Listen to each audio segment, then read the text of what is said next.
ಓಂ ಸದ್ಗುರು ಶ್ರೀ ಶುದ್ಧ ಬ್ರಹ್ಮಣೇ ನಮಃ.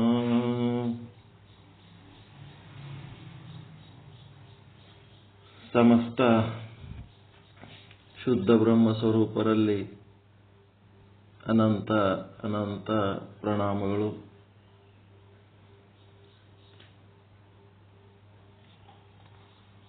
ಶ್ರೀ ವಿಚಾರ ಸಾಗರ 4ನೇ ತರಂಗ ಉತ್ತಮ ಅಧಿಕಾರಿ ತತ್ವದೃಷ್ಟಿ ಮಹಾರಾಜರಿಗೆ ಉಪದೇಶ 206ನೇ ವಿಷಯಾಂಕ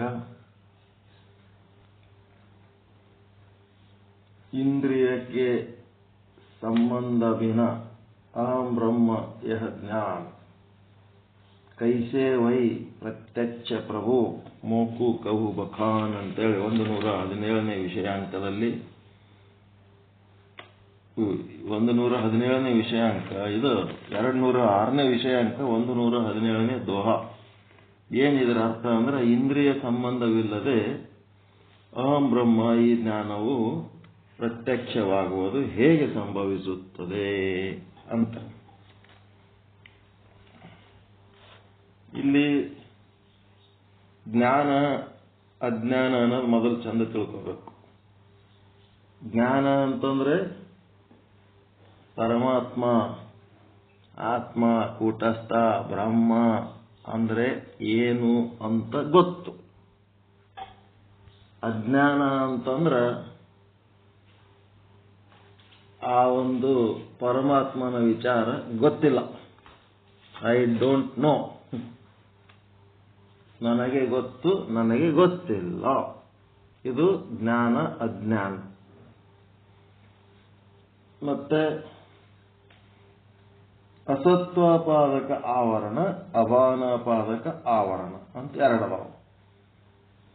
ಈ ಅಸತ್ವಪಾದಕ ಆವರಣ ಮತ್ತು ಅಭಾನಾಪಾದಕ ಆವರಣ ಅಂತ ಎರಡದಾವಲ್ಲ, ಇವುಗಳಲ್ಲಿ ಏನಂತಂದ್ರೆ ಅಸತ್ವಪಾದಕ ಆವರಣದೊಳಗ ಪರಮಾತ್ಮನ ಇರುವಿಕೆಯ ಬಗ್ಗೆ ಅದ. ಪರಮಾತ್ಮ ಇದ್ದಾನೆ ಅಂತ ನೀವು ನಂಬಿಕೆಗೆ ಸಂಬಂಧಪಟ್ಟಂತ ವಿಷಯ. ಅದಕ್ಕೆ ನಂಬರು ನಚ್ಚರು ಬರಿದೆ ಕರೆವರು ನಂಬಿ ಕರೆಯಿರಿ, ನಂಬದೆ ನಚ್ಚದೆ ಬರಿದೆ ಕರೆದಡೆ ಕೊಂಬ ಮೆಟ್ಟಿ ಕೂಗೆಂದ ನಮ್ಮ ಕೂಡಲ ಸಂಗಮ ದೇವ. ನಂಬಿ ಕರೆದಡೆ ಓ ಎನ್ನನೇ ಶಿವನು. ಮೊದಲು ನಿಮಗೆ ನಂಬಿಕೆ ಅನ್ನೋದೇ ಇಲ್ಲ, ಸುಮ್ಮನೆ ಕರೆದ್ರೆ ಹೆಂಗ್ ಬರ್ತಾನ? ಮೊದಲು ನಂಬಿಕೆ ಇದ್ದು ಕರೀರಿ. ಶಿವ ಓ ಅಂತನ ಅನ್ನಂಥದ್ದು ನಂಬಿಕೆಗೆ ಸಂಬಂಧಪಟ್ಟದ್ದು ಅಸತ್ವಪಾದಕ ಆವರಣ. ಪರಮಾತ್ಮ ಇದ್ದಾನೆ ಅನ್ನೋದು ನಂಬಬೇಕು. ಹೆಂಗ್ ನಂಬಬೇಕು ಅಂದ್ರೆ ಗುರು ಮತ್ತು ಶಾಸ್ತ್ರ ವಾಕ್ಯಗಳಿಂದ ನಂಬಬೇಕು. ನಂಬಿ ಅವ ಅದನ್ನ ಅದನ್ನ ಅದನ್ನ ಅದನ್ನ ಮತ್ತ ಹೆಂಗ್ರಿ ಇದು ಹೆಂಗ್ ನಂಬಬೇಕು ಅಂತಂದ್ರ ಮತ್ತೆ ಒಂದು ವಚನ ಹೇಳ್ತಾರ, ವ್ಯಾಧನೊಂದು ಮೊಲನ ಕೊಂದು ತಂದಡೆ ಸಲುವ ಹಾಗಕ್ಕೆ ಬಿಲಿವರಯ್ಯ, ನೆಲನಾಳದನ ಹೆಣನೆಂದಡೆ ಒಂದಡಕೆಗೂ ಕೊಂಬುವವರಿಲ್ಲ ನೋಡ ಕೂಡಲ ಸಂಗಮ ದೇವ. ಒಬ್ಬನಿಗೆ ಮೊಲದ ಮಾಂಸ ತಿನ್ನಬೇಕು ಅಂತ ಆಸೆ ಆಗ್ಯದ. ಆ ಮೊಲದ ಮಾಂಸ ತಿನ್ಬೇಕಂತ ಆಸೆ ಆದಾಗ ಅದೇನು ಕುರಿ ಅಲ್ಲ, ಕೋಳಿ ಅಲ್ಲ, ಕೈಗೆ ಸಿಕ್ಕಂಗಿಲ್ಲ. ಅದು ಅಡವ್ಯಾಗ ಹೋಗಿ ಬೇಟೆ ಆಡಿ ತರಬೇಕಾಗ್ತದ. ಯಾವನಿಗೆ ಮೊಲದ ಮಾಂಸ ತಿನ್ಬೇಕಂತ ಆಸೆ ಆಗ್ಯದ ಅವನಿಗೆ ಕಟ್ಟಿ ಮೇಲೆ ಕೂತಾನ ಮನಿ ಮುಂದ. ಬೇಟೆಗಾರ ಏನ್ ಮಾಡ್ಯಾನ, ಒಂದು ಮೊಲ ಹೊಡ್ಕೊಂಡು ಅದು ಸತ್ತ ಮೊಲವನ್ನು ಮಾರ್ಲಿಕ್ಕೆ ಅವನು ಬರ್ತಾ ಇದ್ದಾನೆ. ಇವನಿಗೆ ತಿನ್ಬೇಕನ್ನ ಆಸೆ ಆಗ್ಯದ, ಅವ ಬರ್ಲಿಕ್ಕತ್ತಾನ. ಅದು ತನ್ನ ಕಾಯಸ್ ಈಡೇರಿಸಿಕೊಳ್ಳಕ ಸಲುವ ಹಾಗಕ್ಕೆ ಬಿಲಿವರಯ್ಯ. ಅವ ಏನ್ ರೇಟ್ ಹೇಳ್ತಾನೆ ಅಟ್ಟು ಕೊಟ್ಟು ಖರೀದಿ ಮಾಡ್ತಾನ. ವ್ಯಾಧನೊಂದು ಮೊಲನ ಕೊಂದು ತಂದಡೆ ಸಲುವ ಹಾಗಕ್ಕೆ ಬಿಲಿವರಯ್ಯ, ನೆಲನಾಳದನ ಹೆಣನೆಂದಡೆ ಅಂದ್ರೆ ಒಂದು ಮಂತ್ರಿ ಹೆಣ, ರಾಜನ ಹೆಣ, ಮಹಾರಾಜರ ಹೆಣ ಬರ್ಲಕತ್ತದ ಅಂತಂದ್ರೆ ಒಂದ್ ಅಡಕೆಗೂ ಕೊಂಬುವವರಿಲ್ಲ ನೋಡ ಕೂಡಲ ಸಂಗಮ ದೇವ. 84 ಲಕ್ಷ ಜೀವರಾಶಿಗಳ ಪೈಕಿ ಉಳಿದ ಪ್ರಾಣಿಗಳ ಹೆಣಗಳು ಎದಕರೆ ಉಪಯೋಗ ಆತವ. ಆದ್ರ ಮನುಷ್ಯನ ಹೆಣ ಅವ ಮಹಾರಾಜನೇ ಇದ್ರೂ ಸಹಿತ ಅವನ ಹೆಣ ಒಂದ್ ಅಡಕೆ ಕೊಟ್ಟು ಯಾರು ಖರೀದಿ ಮಾಡಲ್ಲ. ಕುರಿ ಕೋಳಿಗಳ ಮೀನುಗಳ ಹೆಣಗಳನ್ನ ರೊಕ್ಕ ಕೊಟ್ಟು ಖರೀದಿ ಮಾಡ್ತಾರೆ ಬಜಾರ್ದಾಗ. ಆದ್ರ ಮನುಷ್ಯನ ಹೆಣ ಯಾರು ಒಂದ್ ಅಡಕೆಗೂ ಕೊಂಬುವವರಿಲ್ಲ. ಈಗ ಅದೇ ರಾಜ ಸತ್ತಾಗ ಅವನ ಹೆಣಕ್ಕೆ ಬೆಲೆ ಇಲ್ಲ. ಮತ್ತ ಅದೇ ರಾಜ ಜೀವಂತ ಇದ್ದಾಗ ನಿಮ್ಮ ಮನೆಗೆ ಬಂದನಂತಂದ್ರೆ ಬೆಲೆ ಕೊಡ್ತೀರಾ ಇಲ್ಲ?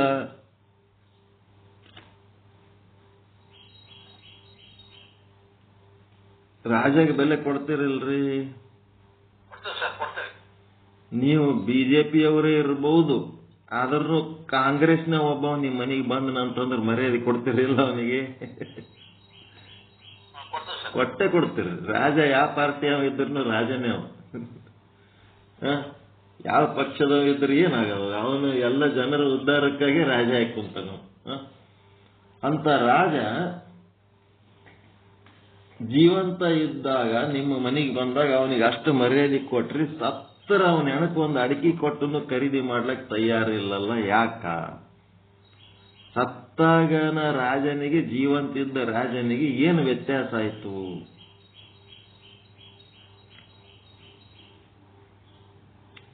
ಜೀವಂತಿದ್ದ ರಾಜನೊಳಗೆ ಏನಿತ್ತು, ರಾಜ ಸತ್ತ ಮೇಲೆ ಏನಾಯ್ತು? ಅವನೊಳಗಿರುವ ಕೂಟಸ್ಥ, ಅವನೊಳಗಿರುವ ಆತ್ಮ, ಸಾಕ್ಷಿ, ಬ್ರಹ್ಮ ಏನಂತಿರಲ್ಲ, ಸಚ್ಚಿದಾನಂದ, ಅಲ್ಲಿ ಅದನ್ನ ಇಲ್ಲ ಸತ್ತರಾಜನ ಬಲ್ಲಿ. ಸತ್ತವನ ಬಲ್ಲಿ ಎಲ್ಲಿ ಇರ್ತಾನ?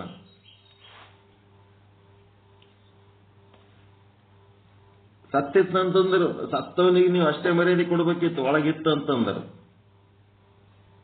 ವಿಶೇಷ ಚೇತನ, ಸಾಮಾನ್ಯ ಚೇತನ ಹೇಳಕತ್ತಿಲ್ಲ ನಾನು, ವಿಶೇಷ ಚೇತನದ ಬಗ್ಗೆ ಹೇಳಕತ್ತೀನಿ. ಸಾಮಾನ್ಯ ಚೇತನ ಸತ್ತೆಣ, ಜೀವಂತೆಣ, ಜೀವಂತ ಮನುಷ್ಯ ಇಬ್ಬರ ಬಲ್ಲಿ ಸಾಮಾನ್ಯ ಚೇತನ ಒಂದೇ ತರ ಇರ್ತದೆ. ವಿಶೇಷ ಚೇತನ, ವಿಶೇಷ ಚೇತನ ಆದೇನ್ರಿ ರಾಜನ ಬಲ್ಲಿ? ರಾಜನ ಹೆಣದ ಬಲ್ಲಿ ಆ ವಿಶೇಷ ಚೇತನ ಏನ್ ಆದಲ್ಲ, ಅದಕ್ಕೆ ಬೆಲೆ ಅದ ಈ ಜಗತ್ತಿನಾಗ. ವಿಶೇಷ ಚೇತನಕ್ಕೆ ಬೆಲೆ ಅದ. ನಮಗ್ ಮನ್ಯಾಗ ಯಾಕೆ ಇಟ್ಕೊಂಡಾರ? ಬ್ರಹ್ಮಜ್ಞಾನಿಗಳದಾರ, ನಮ್ಮೊಳಗಿರುವ ಚೇತನ ಇವರೊಳಗಿರುವ ಚೇತನ ಎರಡು ಸಾಮಾನ್ಯ ಚೇತನ ಒಂದೇ ಅದಾವ ಅಂತೇಳಕ್ಕೆ ಯಾರು ಹೆಣ ಮನೆಗೆ ಇಟ್ಕೋತಾರೇನಲ್ಲಿ? ವಿಶೇಷ ಚೇತನ ಇದ್ರೆ ಇಟ್ಕೋತಾರ, ವಿಶೇಷ ಚೇತನ ಇಲ್ಲ ಅಂತಂದ್ರ ಪ್ಯಾಕ್ ಮಾಡಿ ಕಳಿಸ್ಬಿಡ್ತಾರ. ಒಂದ್ 2-3 ತಾಸು ಬೇಕೋ ಬ್ಯಾಡೋ ಹತ್ತು ಕರೆದು ಏನೋ ಮಾಡಿ ಪ್ರೋಗ್ರಾಮ್ ಮಾಡಿ ನಡೆ ಅಂತಾರ. ಅದಕ್ಕೆ ಇಲ್ಲಿ ಜಗತ್ತಿನೊಳಗೆ ಬೆಲೆ ಎದರಿಂದ ಅದ ನಮಗ? ಲೋಕದಲ್ಲಿ ಯಾವ ಚೇತನದಿಂದ ನಮಗ ಬೆಲೆ ಆದ? ವಿಶೇಷ ಚೇತನದಿಂದಲೇ ನಮಗಿಲ್ಲಿ ಬೆಲೆ ಅದ ಲೋಕದಲ್ಲಿ. ಅದಕ್ಕ ಈ ಬೆಲೆಯನ್ನ ಅರ್ಥ ಮಾಡಿಕೊಂಡು ನಾವು ಮುಂಜಾನೆ ಎದ್ದೀವಿ, ಮಾತಾಡ್ಲಕತ್ತೀವಿ, ಕೆಲಸ ಮಾಡ್ಲಕತ್ತೀವಿ, ಅಡ್ಡಾಡ್ಲಕತ್ತೀವಿ, ಅಡಿಗೆ ಮಾಡ್ಲಕತ್ತೀವಿ, ಕಿರಾಣಿ ತರ್ಲಕತ್ತೀವಿ, ಕಾಯಿಪಲ್ಯ ತಂದಿವಿ, ಹಾಲು ತಂದಿವಿ, ಊಟ ಮಾಡಿವಿ, ಕೆಲ್ಸಕ್ಕೆ ಹೋಗ್ತೀವಿ, ಏನೆಲ್ಲ ಮಾಡ್ಲಕತ್ತೀವಿ ಅಂತಂದ್ರ ನಿಮ್ಮೊಳಗ ವಿಶೇಷ ಚೇತನ ಇದ್ರೆ ಮಾಡ್ಲಕತ್ತೀರ, ಏನು ಹಂಗೆ ಮಾಡ್ಲಕತ್ತೀರ? ಅದರದಲ್ಲಿ ಇಲ್ಲ ಅಲ್ರಿ. ಬೆಳಿಗ್ಗೆಯಿಂದ ಸಂಜೆ ತನಕ ಏನೇನ್ ಮಾಡ್ತೀವಿ, ಮತ್ತೆ ಹೊತ್ತು ಮುಣಿಗೋಗಿ ಮಕ್ಕೋತೀವಿ. ಅವಾಗ್ನು ವಿಶೇಷ ಚೇತನದ ಲೀಲೆನೇ ಆದ ಇಲ್ಲ? ನೀವು ಮಲ್ಕೊಂಡ್ರ ಅದು ವಿಶೇಷ ಚೇತನನು ಮಕ್ಕೋತದೇನ್ರಿ? ಅದು ನೀವು ಮಲ್ಕೊಂಡಾಗ ಅದು ಚೇತನನು ಮಕ್ಕೊಂಡದ? ಎತ್ತರ ಅದ ಇಲ್ಲ? ಅದು ಎತ್ತರಿದ್ದು ನಿಮ್ಮ ಜೀವಂತ ಇಟ್ಟು ಕಾಪಾಡ್ತದ ಇಲ್ಲ? ನಿಮ್ಮ ಏನು heart beating, blood circulation, kidney function, liver function ಎಲ್ಲ ಅಷ್ಟು ಬ್ರೇನ್ ಫಂಕ್ಷನ್ನು ಎಲ್ಲ ಒಳಗೆ ಚಾಲೂನೇ ಅದಾವ, ಒಳಗೆಲ್ಲ ಚಾಲೂನೇ ಅದಾವ. ನಿಮ್ಮ ವಿಶೇಷ ಚೇತನ ನೀವು ಮಲ್ಕೊಂಡಿರಿ, ನಿಮ್ಮ ಅಂತಃಕರಣ ನಿಷ್ಕ್ರಿಯ ಆಗ್ಯದ, ಮಲ್ಕೊಂಡಿರಿ ಅಷ್ಟೇ, ಏನು ವ್ಯವಹಾರಗಳಿಲ್ಲ. ಅದ್ರೊಳಗೆಲ್ಲ ಚಾಲೂನೇ ಅದ ಇಲ್ಲ.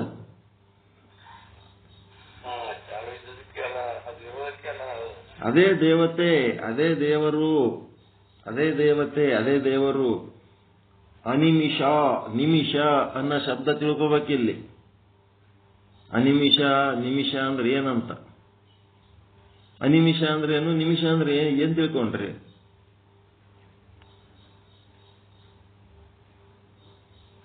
ನೀವು ನಿದ್ದೆ ಎತ್ತಿದಾಗ ಕಣ್ಣು ಮುಚ್ಚುತ್ತೀರಿ, ನೀವು ರೆಸ್ಟ್ ಮಾಡ್ತೀರಿ.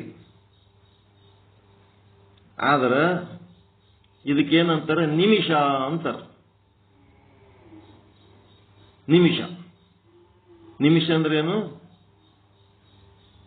ನೀವು ನಿದ್ದೆ ಎತ್ತದ ಕಣ್ಣು ಮುಚ್ಚೋದು, ಮತ್ತೆ ಎತ್ತರದ ಕಣ್ಣು ತೆರೆಯೋದು, ಇದೆಲ್ಲ ಏನದ?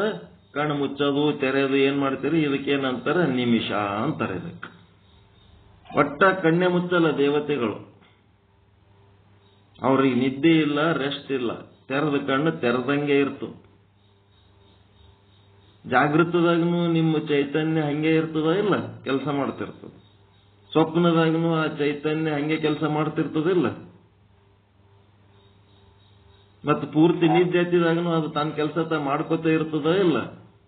ಮಕ್ಕೋಣನ್ ಬಿಡು ಪಾಪ, ನಾನು ಮಕ್ಕಳು ಮತ್ತೇಳಿ ಏನಾರ ಬ್ಲಡ್ ಸರ್ಕ್ಯುಲೇಷನ್ ಬಂದ್ ಮಾಡ್ಬಿಟ್ಟದ, ಏನೇನಾರ ಹಾರ್ಟ್ ಬೀಟಿಂಗ್ ಏನಾರ ಬಂದಾಗ್ಯದ, ಲಿವರ್ ಕಿಡ್ನಿ ಏನಾರ ಫಂಕ್ಷನ್ಗಳು ಬಂದಾಗ್ಯಾವ, ಡೈಜೆಷನ್ ಸಿಸ್ಟಮ್ ಏನಾರ ಗಪ್ಪಾಗ್ಯದ, ತಿಂದು ಮಕ್ಕಳದು ಒಂದೇ ಗೊತ್ತದ, ಮುಂದೆ ಏನೇನಾಗ್ತದ ಯಾವಾಗ ಗೊತ್ತದ. ಒಳಗೆ ವಿಶೇಷ ಚೇತನ ಕೆಲಸ ಮಾಡ್ಲಿಕ್ಕತ್ತದ ಅಂತೇಳಿ ಮುಂಜಾನೆ ಆದ್ಮೇಲೆ ಆ ವಿಶೇಷ ಚೇತನ ಚಲೋ ಕೆಲಸ ಮಾಡಿದ್ರೆ ಮಲಮೂತ್ರ ವಿಸರ್ಜನೆ ಆಗ್ತಾವ. ಆ ಚೇತನ ಕೆಲಸ ಮಾಡ್ಲಿಲ್ಲ ಅಂದ್ರೆ ಎಲ್ಲಿದೆಲ್ಲ ಬ್ಲಾಕ್ ಆಗ್ತಾವ. ಆ ಚೇತನ ಏನು ಅದ ಅದ ಅದ ಅದ ಅದ ನನ್ನೊಳಗ ಆ ಚೇತನ ಇದ್ದದ್ದಕ್ಕೆ ಇದೆಲ್ಲ ನಡೆದದ ಅಂತೇಳಿ ನಿಮಗ ಆ ಚೈತನ್ಯದ ಕಡೆ ಲಕ್ಷ್ಯ. ಆ ಚೇತನ ಹೆಂಗದ? ಸದ್ರೂಪ ಅದ, ಚಿದ್ರೂಪ ಅದ, ಆನಂದ ರೂಪ ಅದ, ನಿತ್ಯ ರೂಪ ಅದ, ಪರಿಪೂರ್ಣ ರೂಪ ಅದ, ಮತ್ತೆ ಅನಿಮಿಷ ಅದ. ಅನಿಮಿಷ ಅಂದ್ರ 24 ತಾಸು ಅದು ನಿರಂತರವಾಗಿ ಕಣ್ಣು ತೆರೆದ ಕೆಲಸ ಮಾಡ್ತದ. ಕಣ್ಣು ಮುಚ್ಚದ ರೆಸ್ಟ್ ಮಾಡಂಗಿಲ್ಲ. ಮೀನಾಕ್ಷಿ, ಮೀನಾಕ್ಷಿ ಅಂತಾರ. ಮೀನಾಕ್ಷಿ ಅಂದ್ರೆ ಏನು? 84 ಲಕ್ಷ ಜೀವರಾಶಿಗಳಲ್ಲಿ ಎಲ್ಲ ಜೀವಿಗಳು ಕಣ್ಣು ಬಡಿತಾವ, ಮೀನ ಒಂದೇ ಕಣ್ಣು ಬಡಿಯಲ್ಲ. ಮೀನ ಒಂದೇ ಕಣ್ಣು ಬಡಿಯಲ್ಲ. ಅದೇನಾರ ರೆಸ್ಟ್ ಮಾಡ್ತಾ ಇದ್ರು ಅದು ಕಣ್ಣು ಮುಚ್ಚಲ್ಲ, ಕಣ್ಣು ತೆರ್ಕೊಂಡೆ ನಿದ್ದೆ ಮಾಡ್ತವೆ. ಅದಕ್ಕೂ ಜಾಗ್ರ, ಸ್ವಪ್ನ, ಸುಷುಪ್ತಿ 84 ಲಕ್ಷ ಜೀವರಾಶಿಗಿದ್ದಂಗೆ ಅದಕ್ಕೂ ಅದ, ಅದ್ರ ಕಣ್ಣು ಮುಚ್ಚಲ್ಲ. ಅದಕ್ಕೆ ಒಂದು ದೇವಿ ಮೂರ್ತಿ ಮಾಡಿ ಅದಕ್ಕೆ ಮೀನಾಕ್ಷಿ ಅಂತ ಮಾಡಿದ್ರು. ಮೀನಿನಂತ ಕಣ್ಣುಳ್ಳವಳು, ಮೀನಿನಂತ ಕಣ್ಣುಳ್ಳವಳು ಅಂದ್ರೆ ಆ ಮೀನ ಇದ್ದಂಗ ಹಿಂಗ ಅದು ಡೊಂಕ ಕರು ಇದ್ದಂಗ ಅದು ಅಲ್ಲ. ಮೀನಿನಂತ ಕಣ್ಣುಳ್ಳವಳು ಅಂದ್ರೆ ಹಗಲು ರಾತ್ರಿ ಕಣ್ಣಾಗ ಕಣ್ಣಿಟ್ಟು ಕಾಪಾಡಕಿ ಮೀನಾಕ್ಷಿ ಅಂತಾರ. ಲೇಡೀಸ್ ಕಾರ್ನರಿಗೆ ಹೋಗಿ ಹುಬ್ಬು ಕತ್ತರಿಸ್ಕೊಂಡು ಬಂದು ಐಬ್ರೋ ಮಾಡ್ಕೊಂಡು ಸ್ಮಾರ್ಟ್ ಕಣ್ಣು ಮಾಡ್ಕೊಂಡಕಿ ಮೀನಾಕ್ಷಿ ಅನ್ನಲ್ಲ. ಕಣ್ಣು ಎರಡು ಚಂದವ ನೋಡೋದು, ಕಣ್ಣು ಏಡ್ ಚಂದ ಇದ್ರು ಮುಚ್ಕೊಂಡು ಮಕ್ಕಳಕ್ಕೆ ಕಣ್ಣು ತೊಗೊಂಡು ಏನ್ ಮಾಡ್ತೀರಿ? ನಿದ್ದೆ ಬಡಿಕೆ ಇದ್ದಳು ಅಂತಂದ್ರೆ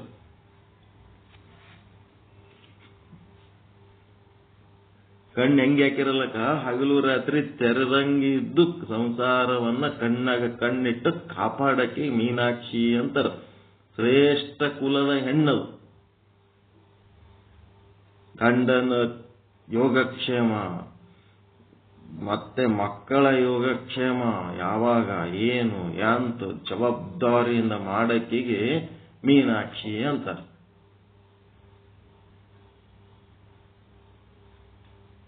ಈಗ ಏನ್ ಆಗಬೇಕಾಗ್ಯದ? ಮೀನಾಕ್ಷಿ ಬಿಡ್ರೆ ಕಡೆ ಮತ್ತೆ ಶಬ್ದ ಬೇರೆ ಆಯ್ತು. ಈಗ ಮೊನ್ನೆ ಇನ್ನೂ ಒಂದ್ ಕಡೆ ಹೋಗಮ್ ಸ್ವಲ್ಪ. ಮೊನ್ನೆ ಇಂಡಿಯಾ ಪಾಕಿಸ್ತಾನ ಗುದ್ದಾಡಿದ್ರಲ್ಲ, ಅದ್ರ ಹೆಸರು ಏನಿಟ್ಟಾರ?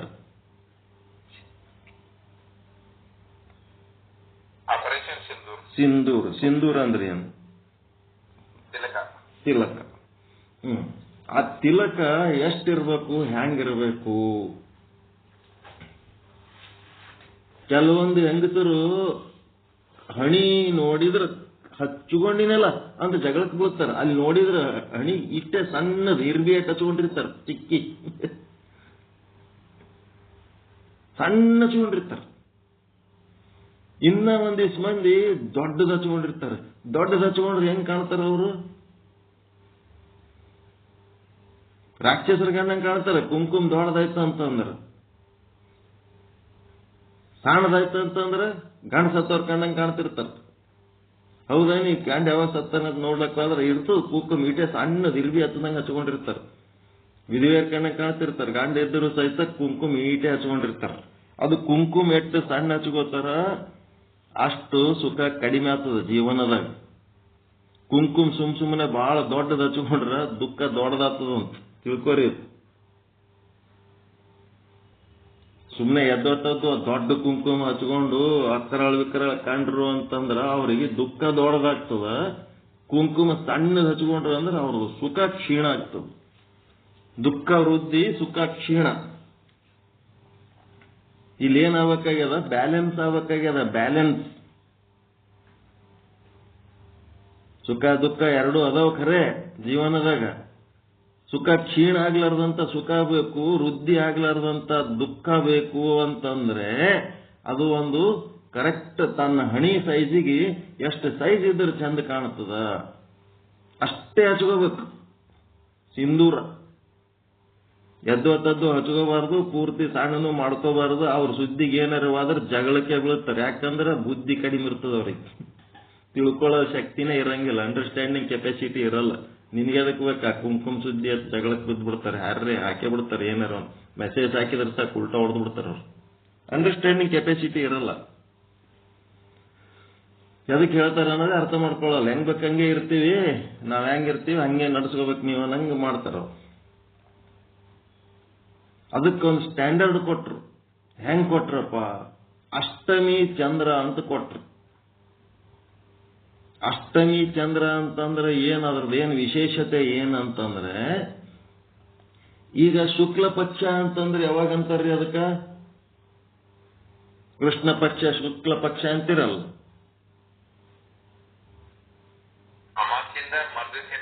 ಅಮಾವಾಸಿ ಮರದಿವಸಲಿಂತ ಹುಣ್ಣಿಮೆ ತನಕ ಶುಕ್ಲ ಪಕ್ಷ. ಚಂದ್ರ ಏನಾತನ ಅವಾಗ?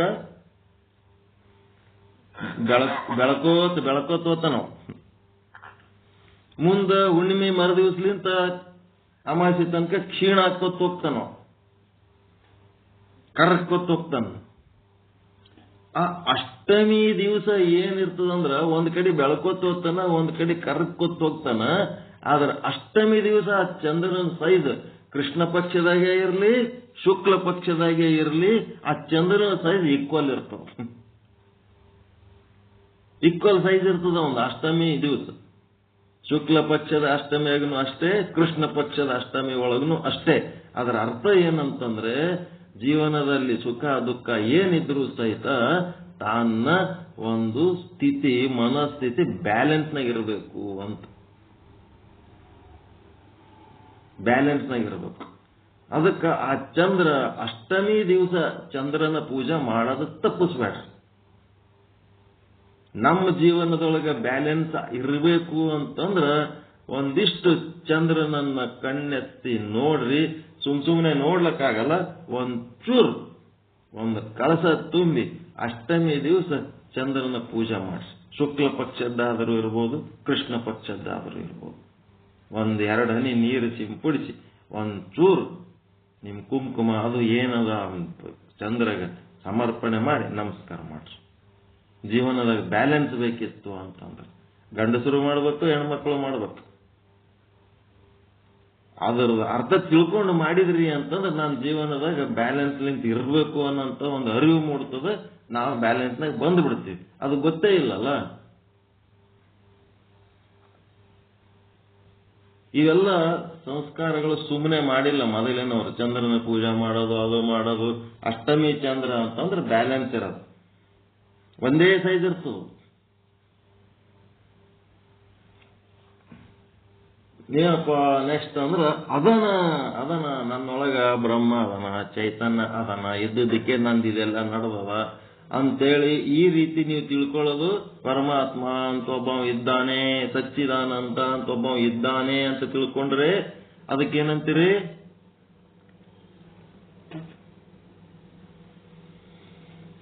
ಪರಮಾತ್ಮ ಅದನ್ನ ಅನ್ನೋದಕ್ಕೆ ಏನಂತೀರಿ? ಅಸತ್ವಾಪಾದಕ ಆವರಣ ನಿವೃತ್ತಿ ಸ್ಥಿತಿ. ಅಸತ್ವಾಪಾದಕ ಆವರಣ ನಿವೃತ್ತಿಯ ಸ್ಥಿತಿ ಅದು. ನಮ್ಮ ಸ್ಥಿತಿ ಹೆಂಗಾಗ್ಯದ? ಅಸತ್ವಾಪಾದಕ ಆವರಣ ನಿವೃತ್ತಿ ಆಗ್ಯದ. ಪರಮಾತ್ಮ ಇದ್ದಾನೆ. ಸುಖ ಬಂದಾಗೂ ಅದನ, ದುಃಖ ಬಂದಾಗೂ ಅದನ, ಶುಕ್ಲ ಪಕ್ಷದಾಗೂ ಅದನ, ಕೃಷ್ಣ ಪಕ್ಷದಾಗೂ ಅದನ.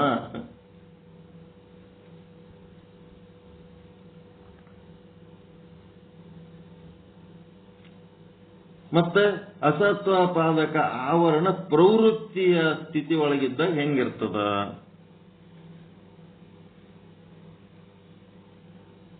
ಹೇಳಕ್ ಬರ್ಬೇಕು. ಇವೆಲ್ಲ ಗಪ್ ಕೂತ್ರೆ ಏನಾಗಲ್ಲ.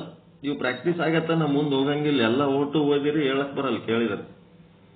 ಅಸತ್ವಾಪಾದಕ ಆವರಣ ಪ್ರವೃತ್ತಿ ಒಳಗಿದ್ರೆ ಹೆಂಗಿರ್ತದ ನಿಮ್ಮ ಅಭಿಪ್ರಾಯ? ಅಸತ್ವಾಪಾದಕ ಆವರಣ ನಿವೃತ್ತಿ ಒಳಗಿದ್ದ ನಿಮ್ಮ ಅಭಿಪ್ರಾಯ ಹೆಂಗಿರ್ತದ?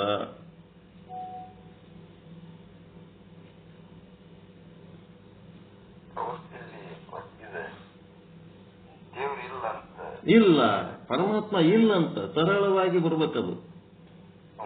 ದೇವರಿಲ್ಲ, ಆತ್ಮ ಇಲ್ಲ, ಬ್ರಹ್ಮ ಇಲ್ಲ.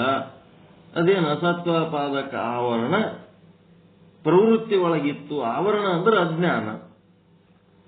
ಅಸತ್ವಾಪಾದಕ ಅಂದ್ರೆ ಪರಮಾತ್ಮ ಇಲ್ಲ ಎನ್ನುವ ಅಜ್ಞಾನ ಪ್ರವೃತ್ತಿ ಒಳಗಿತ್ತು ಅಂತಂದ್ರೆ ದೇವರು ಇಲ್ಲ. ಬೌದ್ಧ ಧರ್ಮ ದೇವರು ಇಲ್ಲಂತಾನೆ, ಆತ್ಮನೂ ಇಲ್ಲಂತಾನೆ, ಪರಮಾತ್ಮನೂ ಇಲ್ಲಂತಾನೆ. ಅಸತ್ವಾಪಾದಕ ಆವರಣ ಅಜ್ಞಾನ ನಿವೃತ್ತಿ ಆಗಿತ್ತಂತಂದ್ರೆ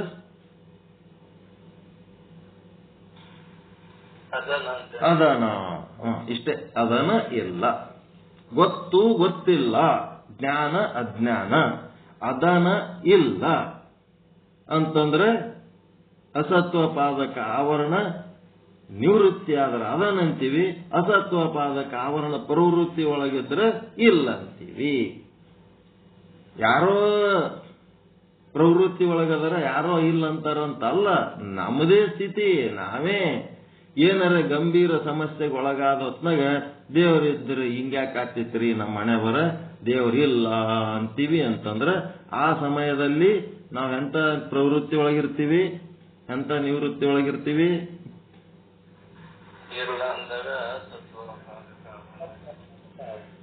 ಅಸತ್ವಪಾದಕ ಆವರಣ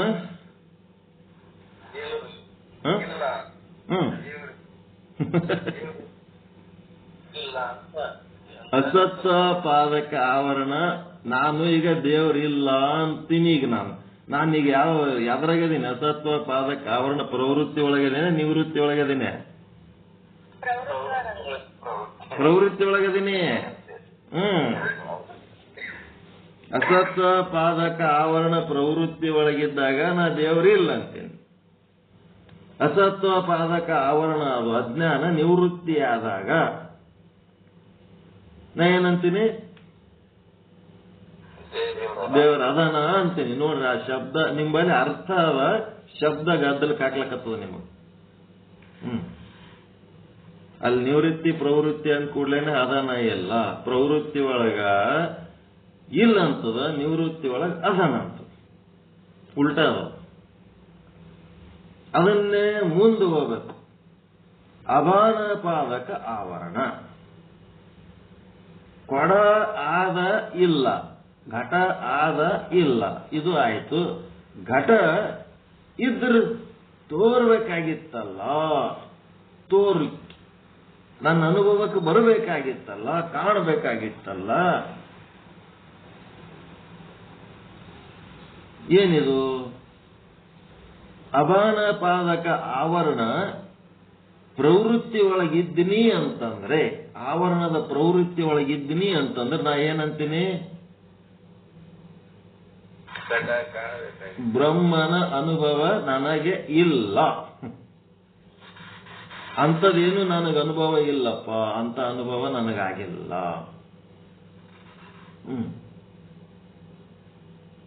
ಮತ್ತ ಅಭಾನಪಾದಕ ಆವರಣ ನಿವೃತ್ತಿಯಾಗಿತ್ತಂದ್ರೆ ಅಹಂ ಬ್ರಹ್ಮಾಸ್ಮಿ, ನಾ ಬ್ರಹ್ಮದೀನಿ ಅಂತ ಅನುಭವ ಆಯ್ತು. ಸರ್ವಂ ಬ್ರಹ್ಮ ಅಸ್ತಿ ಅಂತೇಳಿ ನನಗ ಅದು ಅನುಭವ ಆಯ್ತು. ಅದೇನದ ಅಭಾನಪಾದಕ ಆವರಣ ನಿವೃತ್ತಿಯ ಕಾಲ.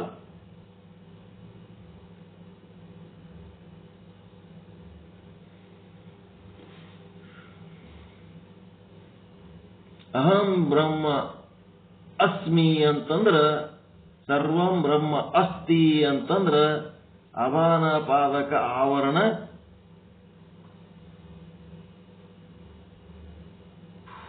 ಪ್ರವೃತ್ತಿನ ನಿವೃತ್ತಿನ ನಿವೃತ್ತಿ. ಈಗ ಅಹಂ ಬ್ರಹ್ಮ ನಾಸ್ತಿ, ಸರ್ವಂ ಬ್ರಹ್ಮ ನಾಸ್ತಿ. ಅಹಂ ಬ್ರಹ್ಮ ನಾಸ್ತಿ, ಸರ್ವಂ ಬ್ರಹ್ಮ ನಾಸ್ತಿ. ಯಾವ ಬ್ರಹ್ಮ ಎಲ್ಲಿ ಅಂತ ನಮ್ಗೇನು ಅನುಭವ ಇಲ್ಲ ಅಂದ್ರೆ ಅಸತ್ ಅಭಾನಪಾದಕ ಆವರಣದ್ದು ಪ್ರವೃತ್ತಿ. ಇದು ವಿಜ್ಞಾನಿಗಳು ಎಲ್ಲಿ ಅದಾರ ಅಂತಂದ್ರೆ ಇಲ್ಲಿ ಅದಾರ ನೋಡ್ರಿ. ಅವರು ವೇದಾಂತಿಗೆ ಮತ್ತ ವಿಜ್ಞಾನಿಗರ ವ್ಯತ್ಯಾಸ ಏನದ ಅಂತಂದ್ರ, ಅವನಿಗೆ ಬ್ರಹ್ಮ ಕಾಣಂಗೇ ಇಲ್ಲ, ಬರೇ ಮಟೀರಿಯಲ್ ಕಾಣಿಸ್ತಾವ, ವಸ್ತುಗಳು ಕಾಣಿಸ್ತಿರ್ತಾವ. ಬರೇ ವಸ್ತುಗಳು ಕಾಣಿಸ್ತಿರ್ತಾವ, ಅವನಿಗೆ ಅಲ್ಲಿ ವಸ್ತುವಿನ ಹಿಂದಿರೋ ಚೇತನ ಕಾಣಂಗೇ ಇಲ್ಲ.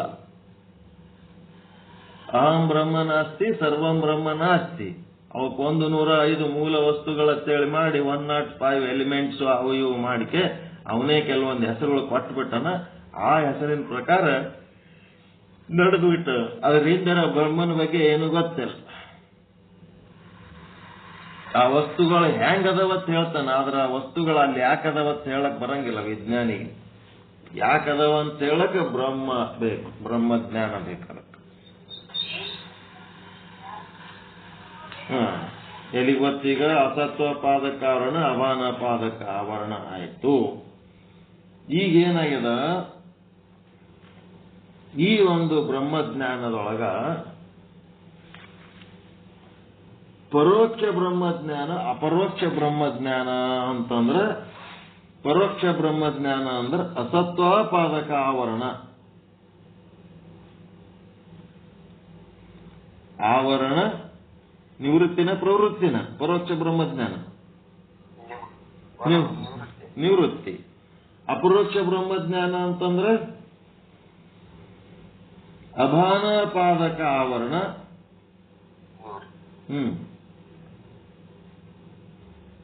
ನಿವೃತ್ತಿ. ಅಭಾನ ಪಾದಕ ಆವರಣ ನಿವೃತ್ತಿ. ಇವೆಲ್ಲ ಚಂದ ತಿಳ್ಕೋಬೇಕು. ಬ್ರಹ್ಮಜ್ಞಾನದೊಳಗೆ 2 ರೀತಿ, ಒಂದು ಪರೋಕ್ಷ ಬ್ರಹ್ಮಜ್ಞಾನ, ಇನ್ನ ಒಂದು ಅಪರೋಕ್ಷ ಬ್ರಹ್ಮಜ್ಞಾನ. ಈ ಪರೋಕ್ಷ ಬ್ರಹ್ಮಜ್ಞಾನ ಅಂದ್ರೆ ಅಸತ್ವ ಪಾದಕ ಆವರಣ ನಿವೃತ್ತಿ. ಅಪರೋಕ್ಷ ಬ್ರಹ್ಮಜ್ಞಾನ ಅಪರೋಕ್ಷ ಆಗ್ಯದ, ಸಾಕ್ಷಾತ್ಕಾರ ಆಗ್ಯದ, ನನಗೆ ಭಾನ ಆಗ್ಯದ ಅಂತಂದ್ರೆ ಅದೆಂಥದ್ದು ಅಭಾನ ಪಾದಕ ಆವರಣ ನಿವೃತ್ತಿ.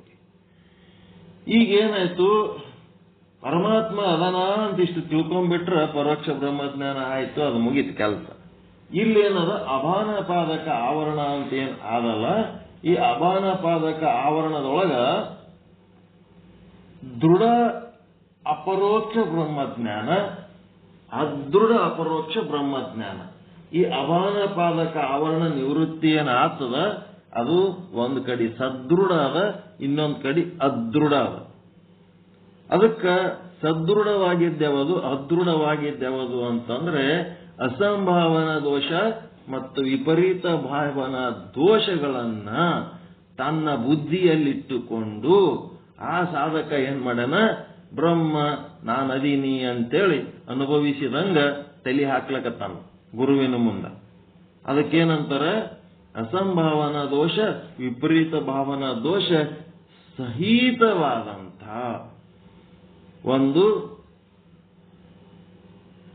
ಅಭಾನ ಪಾದಕ ಆವರಣ ನಿವೃತ್ತಿ ಮಾಡ್ಕೊಂಡಿದ್ನು ಅಂದ್ರೆ, ಅಥವಾ ಅಪರೋಕ್ಷ ಬ್ರಹ್ಮಜ್ಞಾನ ಮಾಡ್ಕೊಂಡಿದ್ನು ಅಂತಂದ್ರೆ ಅವನಿಗೆ ಅದೃಢ ಅಪರೋಕ್ಷ ಬ್ರಹ್ಮಜ್ಞಾನಿ ಅಂತಾರೆ. ಈ ಅಸಂಭಾವನ ದೋಷ, ವಿಪರೀತ ಭಾವನಾ ದೋಷಗಳನ್ನ ಕಳಕೊಂಡು ಅಂದ್ರೆ ರಹಿತವಾಗಿ ಅವನು ಏನ್ ಮಾಡಬೇಕು, ಈ ಒಂದು ಅಭಾನ ಪಾದಕ ಆವರಣವನ್ನು ನಿವೃತ್ತಿ ಮಾಡ್ಕೋಬೇಕು, ಮತ್ತೆ ಅಪರೋಕ್ಷ ಬ್ರಹ್ಮಜ್ಞಾನ ಮಾಡ್ಕೋಬೇಕು. ಇದು ಎದರಿಂದ ಆಗ್ತದಪ್ಪ ಅಂತಂದ್ರೆ ಗುರು ಮತ್ತು ಶಾಸ್ತ್ರಗಳ ವಾಕ್ಯಗಳ ಮೇಲೆ ನಂಬಿಕೆ ಇಟ್ರೆ ಪರೋಕ್ಷ ಬ್ರಹ್ಮಜ್ಞಾನ ಅಥವಾ ಅಸತ್ವ ಪಾದಕ ಆವರಣ ನಿವೃತ್ತಿ ಆಗ್ತದ. ಮತ್ತೆ ಅದೇ ಗುರುವಿನಿಂದ ನೀವು ವೇದಾಂತಗಳಲ್ಲಿರುವಂಥ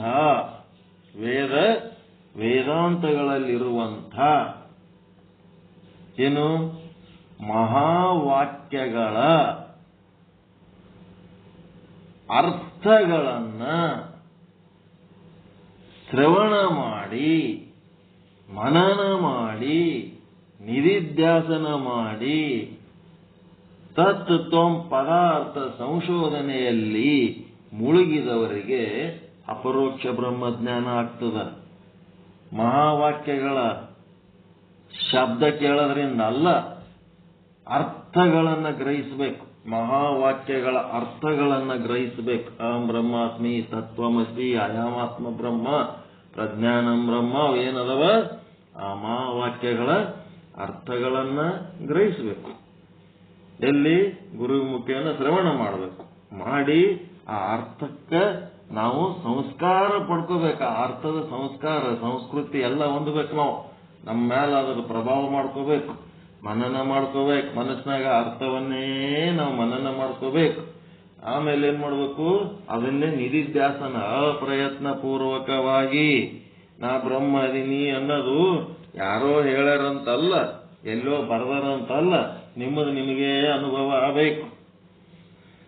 ನಿಮಗೆ ಆಟೋಮೆಟಿಕ್ ಆಗಿ ಅಪ್ರಯತ್ನ ಪೂರ್ವಕವಾಗಿ ಬರ್ಬೇಕು, ಸ್ವಯಂ ಸ್ಫೂರ್ತಿಯಿಂದ ಅನುಭವ ಬರಬೇಕು. ಅದಕ್ಕೆ ಆ ರೀತಿ ನೀವು ಶ್ರವಣ ಮನನ ನಿಧಿಧ್ಯಾಸನ ತತ್ವ ಪದಾರ್ಥ ಶೋಧನ ಮಾಡುವುದರಿಂದ ನಿಮಗೆ ಅಪರೋಕ್ಷ ಬ್ರಹ್ಮಜ್ಞಾನ ಆಗ್ತದ, ಅಥವಾ ಅಭಾನ ಪಾದಕ ಆವರಣ ನಿವೃತ್ತಿ ಆಗ್ತದೆ. ಈ ಅಸಂಭಾವನಾ ದೋಷ ಅಂತ ಅದಲ್ಲ, ಎರಡು ದೋಷಗಳು. ಅದರೊಳಗೆ ಒಂದು ದೋಷದ ಬಗ್ಗೆ ತಿಳ್ಕೊಳ್ರಿ. ಅಸಂಭಾವನಾ ದೋಷದೊಳಗ ಎರಡು ರೀತಿಯ ಸಂಶಯಗಳದಾವ. ಒಂದನೇದ್ದು ಪ್ರಮಾಣಗತ ಸಂಶಯ, ಇನ್ನ ಒಂದು ಪ್ರಮೇಯಗತ ಸಂಶಯ. ಈ ಪ್ರಮಾಣಗತ ಸಂಶಯ ಅಂತಂದ್ರೆ ಏನಪ್ಪಾ ಅಂತಂದ್ರೆ, ನೀವು ಈ ಬ್ರಹ್ಮಜ್ಞಾನವನ್ನ, ಬ್ರಹ್ಮದ ಅನುಭೂತಿ ಮಾಡ್ಕೊಳ್ಳಕ್ಕ, ಬ್ರಹ್ಮದ ಭಾನ ಮಾಡ್ಕೊಳ್ಳಕ್ಕ ಯಾವ ಶಾಸ್ತ್ರವನ್ನ ನೀವು ಕೈ ತಕ್ಕೊಂಡಿರಿ, ಆ ಶಾಸ್ತ್ರ ಏನಪ್ಪ ಅಂತಂದ್ರೆ ಏನದು, ಒಂದು ಅಕ್ಷರ ಬಿಡ್ಲಾರ್ದಂಗ ಯಾವ ಶಾಸ್ತ್ರ ಇಟ್ಕೊಂಡಿರಿ ಈಗ ನೀವು? ವಿಚಾರ ಸಾಗರ. ಆ ಪುಸ್ತಕದೊಳಗಿಂದು ಒಂದು ಅಕ್ಷರ ಬಿಡ್ಲಾರ್ದಂಗೆ ಎಲ್ಲಾನು ನಿಸ್ಸಂಶಯವಾಗಿ ತಿಳ್ಕೋಬೇಕು. ಆ ಗ್ರಂಥದೊಳಗಿನ ಏನಾದ್ರೂ ಒಂದು ಸಂಶಯ ಹಂಗೆ ಉಳಿಸ್ಕೊಂಡಿದ್ರಿ ಅಂತಂದ್ರೆ ಅದಕ್ಕೆ ಎಂತ ಸಂಶಯ ಅಂತಾರ?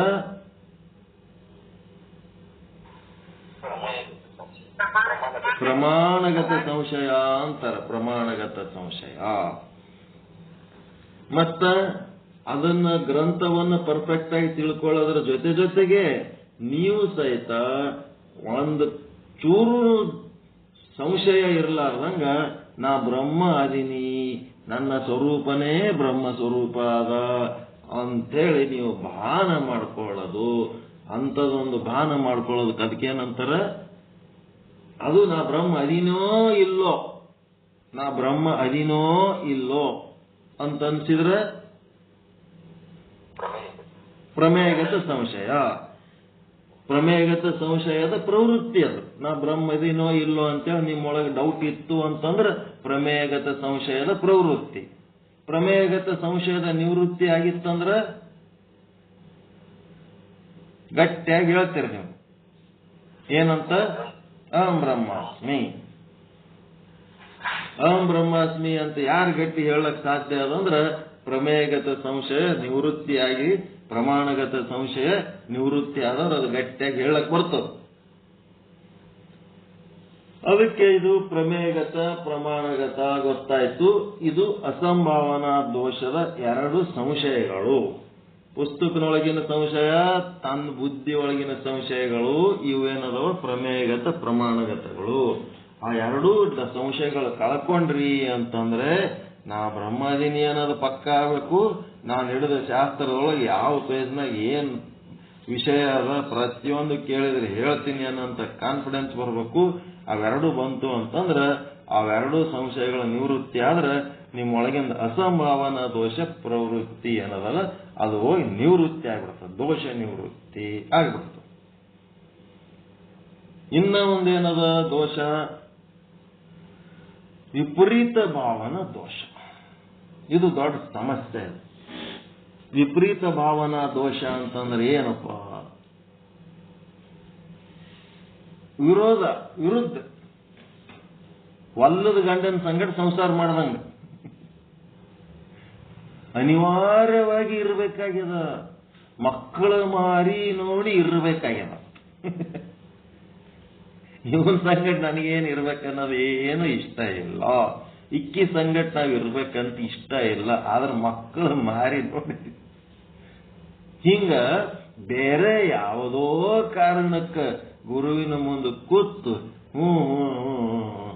ಅಹಂ ಬ್ರಹ್ಮಾಸ್ಮಿ, ಆಯ್ತ್ರಿ ತತ್ವಮಸಿ ಅಂತೇಳಿ ಏನೋ ಒಂದು ಅನಿವಾರ್ಯಕ್ಕೆ ಕೇಳ ಒಳಗ ಅಪೋಸಿಟ್ ಇಟ್ಕೊಂಡಿರೋದು ವಿರೋಧ ಅದಾವಿಲ್ಲ. ನಿಮ್ಗೆ ಎಷ್ಟೋ ಐಟಮ್ಗಳು ತಿನ್ನಬಾರ್ದು ಅಲ್ಲ ಅನ್ನಿಸ್ತಿರ್ತದ, ಆದ್ರೂ ಅವೇ ಬರ್ತಿರ್ತಾವ ತಿನ್ಬೇಕಂತ. ತಿಂತಿರಿಲ್ಲ, ಅನಿವಾರ್ಯ.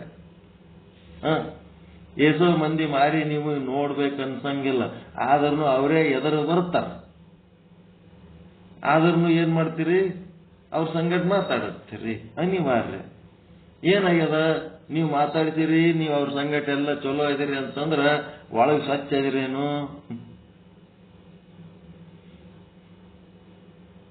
ಒಲ್ಲದ ತಿಂದಿರಿ ಅಂತಂದ್ರೆ ನಿಮ್ ಒಳಗೆ ಸ್ವಚ್ಛ ಅದ ಏನದು?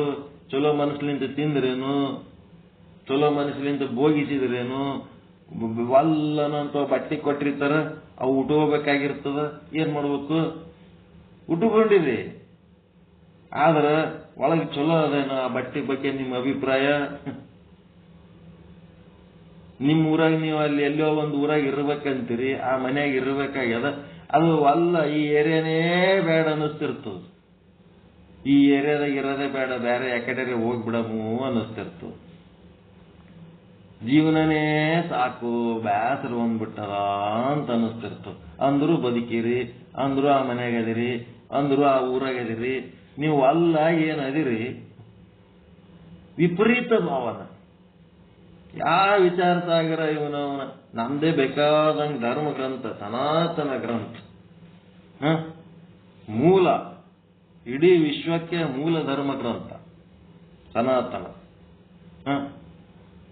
ಆ ಸಂಶಯ ಅದ್ಯಾವುದಲ್ಲ, ಪೂರ್ವಾಚಾರ್ಯ ಧರ್ಮ ದರ್ಶನದಾಗ ಆರ್ಯರು ವೇದಗಳು ಅವೆಲ್ಲ ಆಮೇಲೆ ಬಂದವ. ನಾವೆಲ್ಲ ದ್ರಾವಿಡರು, ಶಿವನ ಸಂಸ್ಕೃತಿ, ಶಿವಭಕ್ತರು.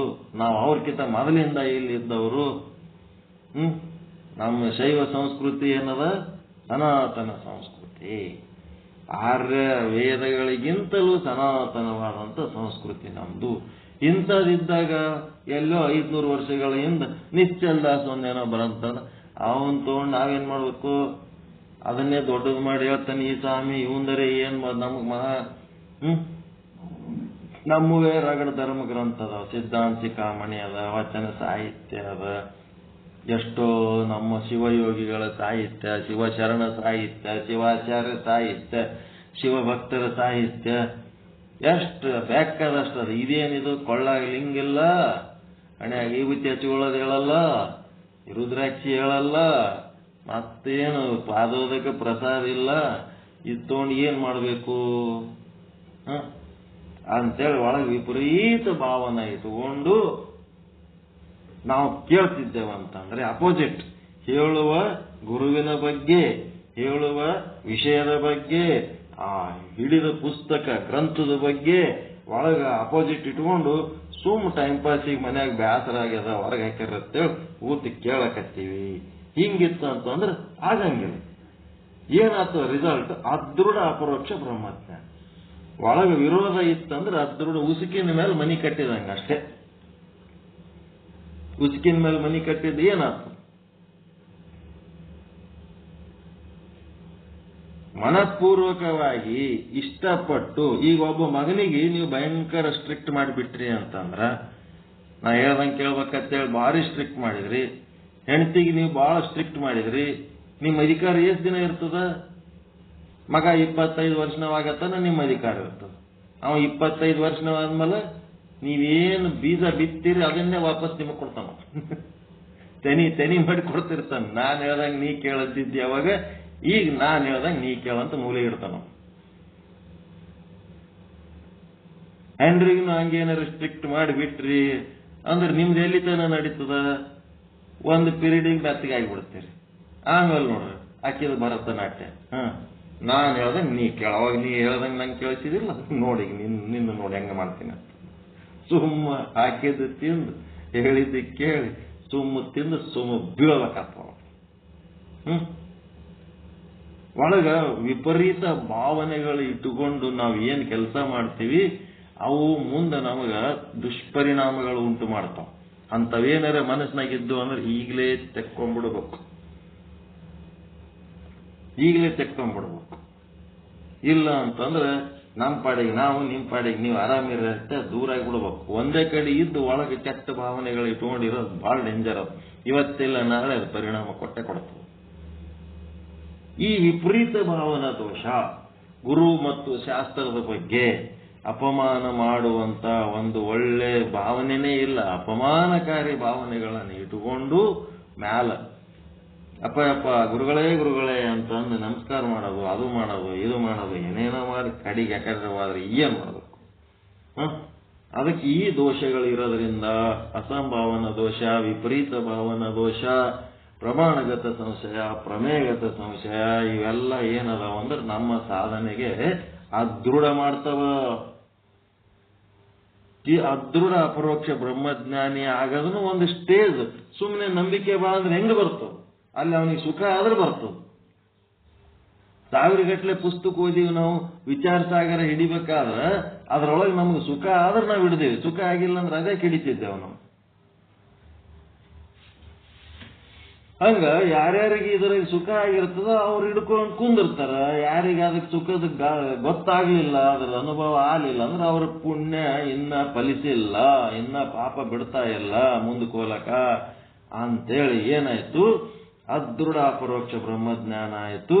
ಈ ಅದೃಢ ಅಪರೋಕ್ಷ ಬ್ರಹ್ಮಜ್ಞಾನಿದ ಏನ್ ಸಮಸ್ಯೆ ಇಲ್ಲ. ಏನಾಗ್ತದಂದ್ರ ಮನುಷ್ಯ ಹುಟ್ಟಿದ ಮೇಲೆ ವಿದ್ಯಾ ಹುದ್ದೆ ಒಂದಿಟ್ಟು ಹೊಲ ಮನಿ ರೊಕ್ಕ ರೂಪಾಯಿ ಗಳಿಸೋದಕ್ಕ ಅವಂದು ಆಯುಷ್ಯ ಕಳಿಬೇಕಾಗ್ತು. 50 ವರ್ಷ 40 ವರ್ಷ ಟೈಮ್ ಬೇಕು ಅವನಿಗೆ ಒಂದು ಸ್ವಂತ ಮನಿ ಕಟ್ಕೋಬೇಕಾದ್ರೆ. ದುಡುದು 40-50 ವರ್ಷನಾಗ ಒಂದು ಮನಿ ಕಟ್ಕೋಬೇಕಾದ್ರೆ ಇಲ್ಲಿ ಏನಾಗ್ತದ ಅಂತಂದ್ರ ಯೋಗಿ ಕುಲದೊಳಗ ಶ್ರೀಮಂತರ ಮನೆಯೊಳಗ ಪವಿತ್ರ ಶ್ರೀಮಂತರ ಮನೆಯಾಗ ಹುಟ್ಟಿದ ಮೇಲೆ ಅವ ಮನಿ ಕಟ್ಟುಗಳ ಅವಶ್ಯಕತೆ ಇರ್ತದೇನ್ರಿ? ದೊಡ್ಡ ಮನಿ ದೊಡ್ಡ ಹೊಲ ಎಲ್ಲ ಇದ್ದದ್ದು ಡೈರೆಕ್ಟ್ ಸಿಕ್ಬಿಡ್ತದ ಅವನಿಗೆ. ಆ ಆಸ್ತಿ ಪಾಸ್ತಿ ಸಲುವಾಗಿ ದುಡಿದು ಗಳಿಸೋದ ಅವಶ್ಯಕತೆ ಇಲ್ಲ. ಅವ ಸೀದಾ ಬ್ರಹ್ಮಜ್ಞಾನಿ ಆಗ್ಲಿಕ್ಕೆ ಸಾಧ್ಯ. ಅದೇ ಸಾಧನೆ ಮಾಡ್ಲಿಕ್ಕೆ ಹೋಗ್ಲಿಕ್ಕೆ ಬರ್ತದ ಅವನಿಗೆ, ಏನು ಸಮಸ್ಯೆ ಇಲ್ಲ, ಡೈರೆಕ್ಟ್. ಈಗ ನೋಡ್ರಿ, ಡಾಕ್ಟರ್ ಅಂತೇಳಿ ಒಂದಿಬ್ರು ಕೂಡಿಕೆ ಮದುವೆ ಮಾಡ್ಕೊಂಡ್ಮೇಲೆ ರೊಕ್ಕ ಗಳಿಸಿ ಅವ್ರ ಉದ್ದೇಶ ಏನಿರ್ತದ? ರೊಕ್ಕ ಜಮಾಯಿಸಿ ಒಂದು ನರ್ಸಿಂಗ್ ಹೋಮ್ ಕಟ್ಬೇಕನ್ನೋದೇ ಅವ್ರ ಉದ್ದೇಶ ಇರ್ತದೆ. ಹೌದಾ ಇಲ್ಲ?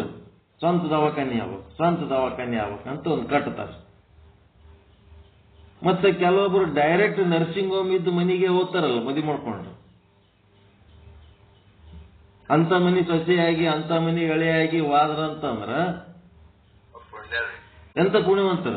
ಅದು ಅಷ್ಟು ವರ್ಷ ದುಡಿದು ಬಿಲ್ಡಿಂಗ್ ಕಟ್ಟೋದ್ರ ಬದಲು ಬಿಲ್ಡಿಂಗ್ ರೆಡಿ ಇರ್ತದೆ, ಅವ್ರ ಪುಣ್ಯ. ಪುಣ್ಯವಂತರ ಹೈರಾಣಾಗಿ ಮಾಡೋದು ಏನು ಇತ್ತಲ್ಲ ಅದು ಹೋಯ್ತು. ನೆಕ್ಸ್ಟ್ ಮುಂದಿನ ಸಾಧನೆ, ಅದಕ್ಕಿಂತ ಎತ್ತರ ಮಟ್ಟದ ಸಾಧನೆ ಮಾಡ್ಲಿಕ್ಕೆ ಅವ್ರಿಗೆ ಬೇಕಾದಷ್ಟು ಟೈಮ್ ಸಿಕ್ತು. ಅದಕ್ಕೆ ಪವಿತ್ರ ಶ್ರೀಮಂತರ ಕುಲದೊಳಗೆ ಹುಟ್ಟಿ ಈ ಹೊಟ್ಟಿ ಬಟ್ಟಿ ಸಲುವಾಗಿ ಚಿಂತಿರ್ಲಾರ್ದಾಗಿರೋಂಥ ಮನೆ, ಅಥವಾ ಯೋಗಿ ಕುಲದಾಗ ಹುಟ್ಟಿ ಹೊಟ್ಟಿ ಬಟ್ಟೆಗೆ ಇದ್ರೂ ಸರಿ ಇಲ್ಲಂದ್ರೂ ಸರಿ ಪರಮಾತ್ಮನ ಕಡೆ ಮನಸ್ಸು ಹರಿಸಿದವರಂತ ಕುಲದೊಳಗ ಹುಟ್ಟುತ್ತಾನ. ಅದೃಢ ಅಪರೋಕ್ಷ ಬ್ರಹ್ಮಜ್ಞಾನಿ. ಸದೃಢ ಅಪರೋಕ್ಷ ಬ್ರಹ್ಮಜ್ಞಾನಿ ಏನಾತನ?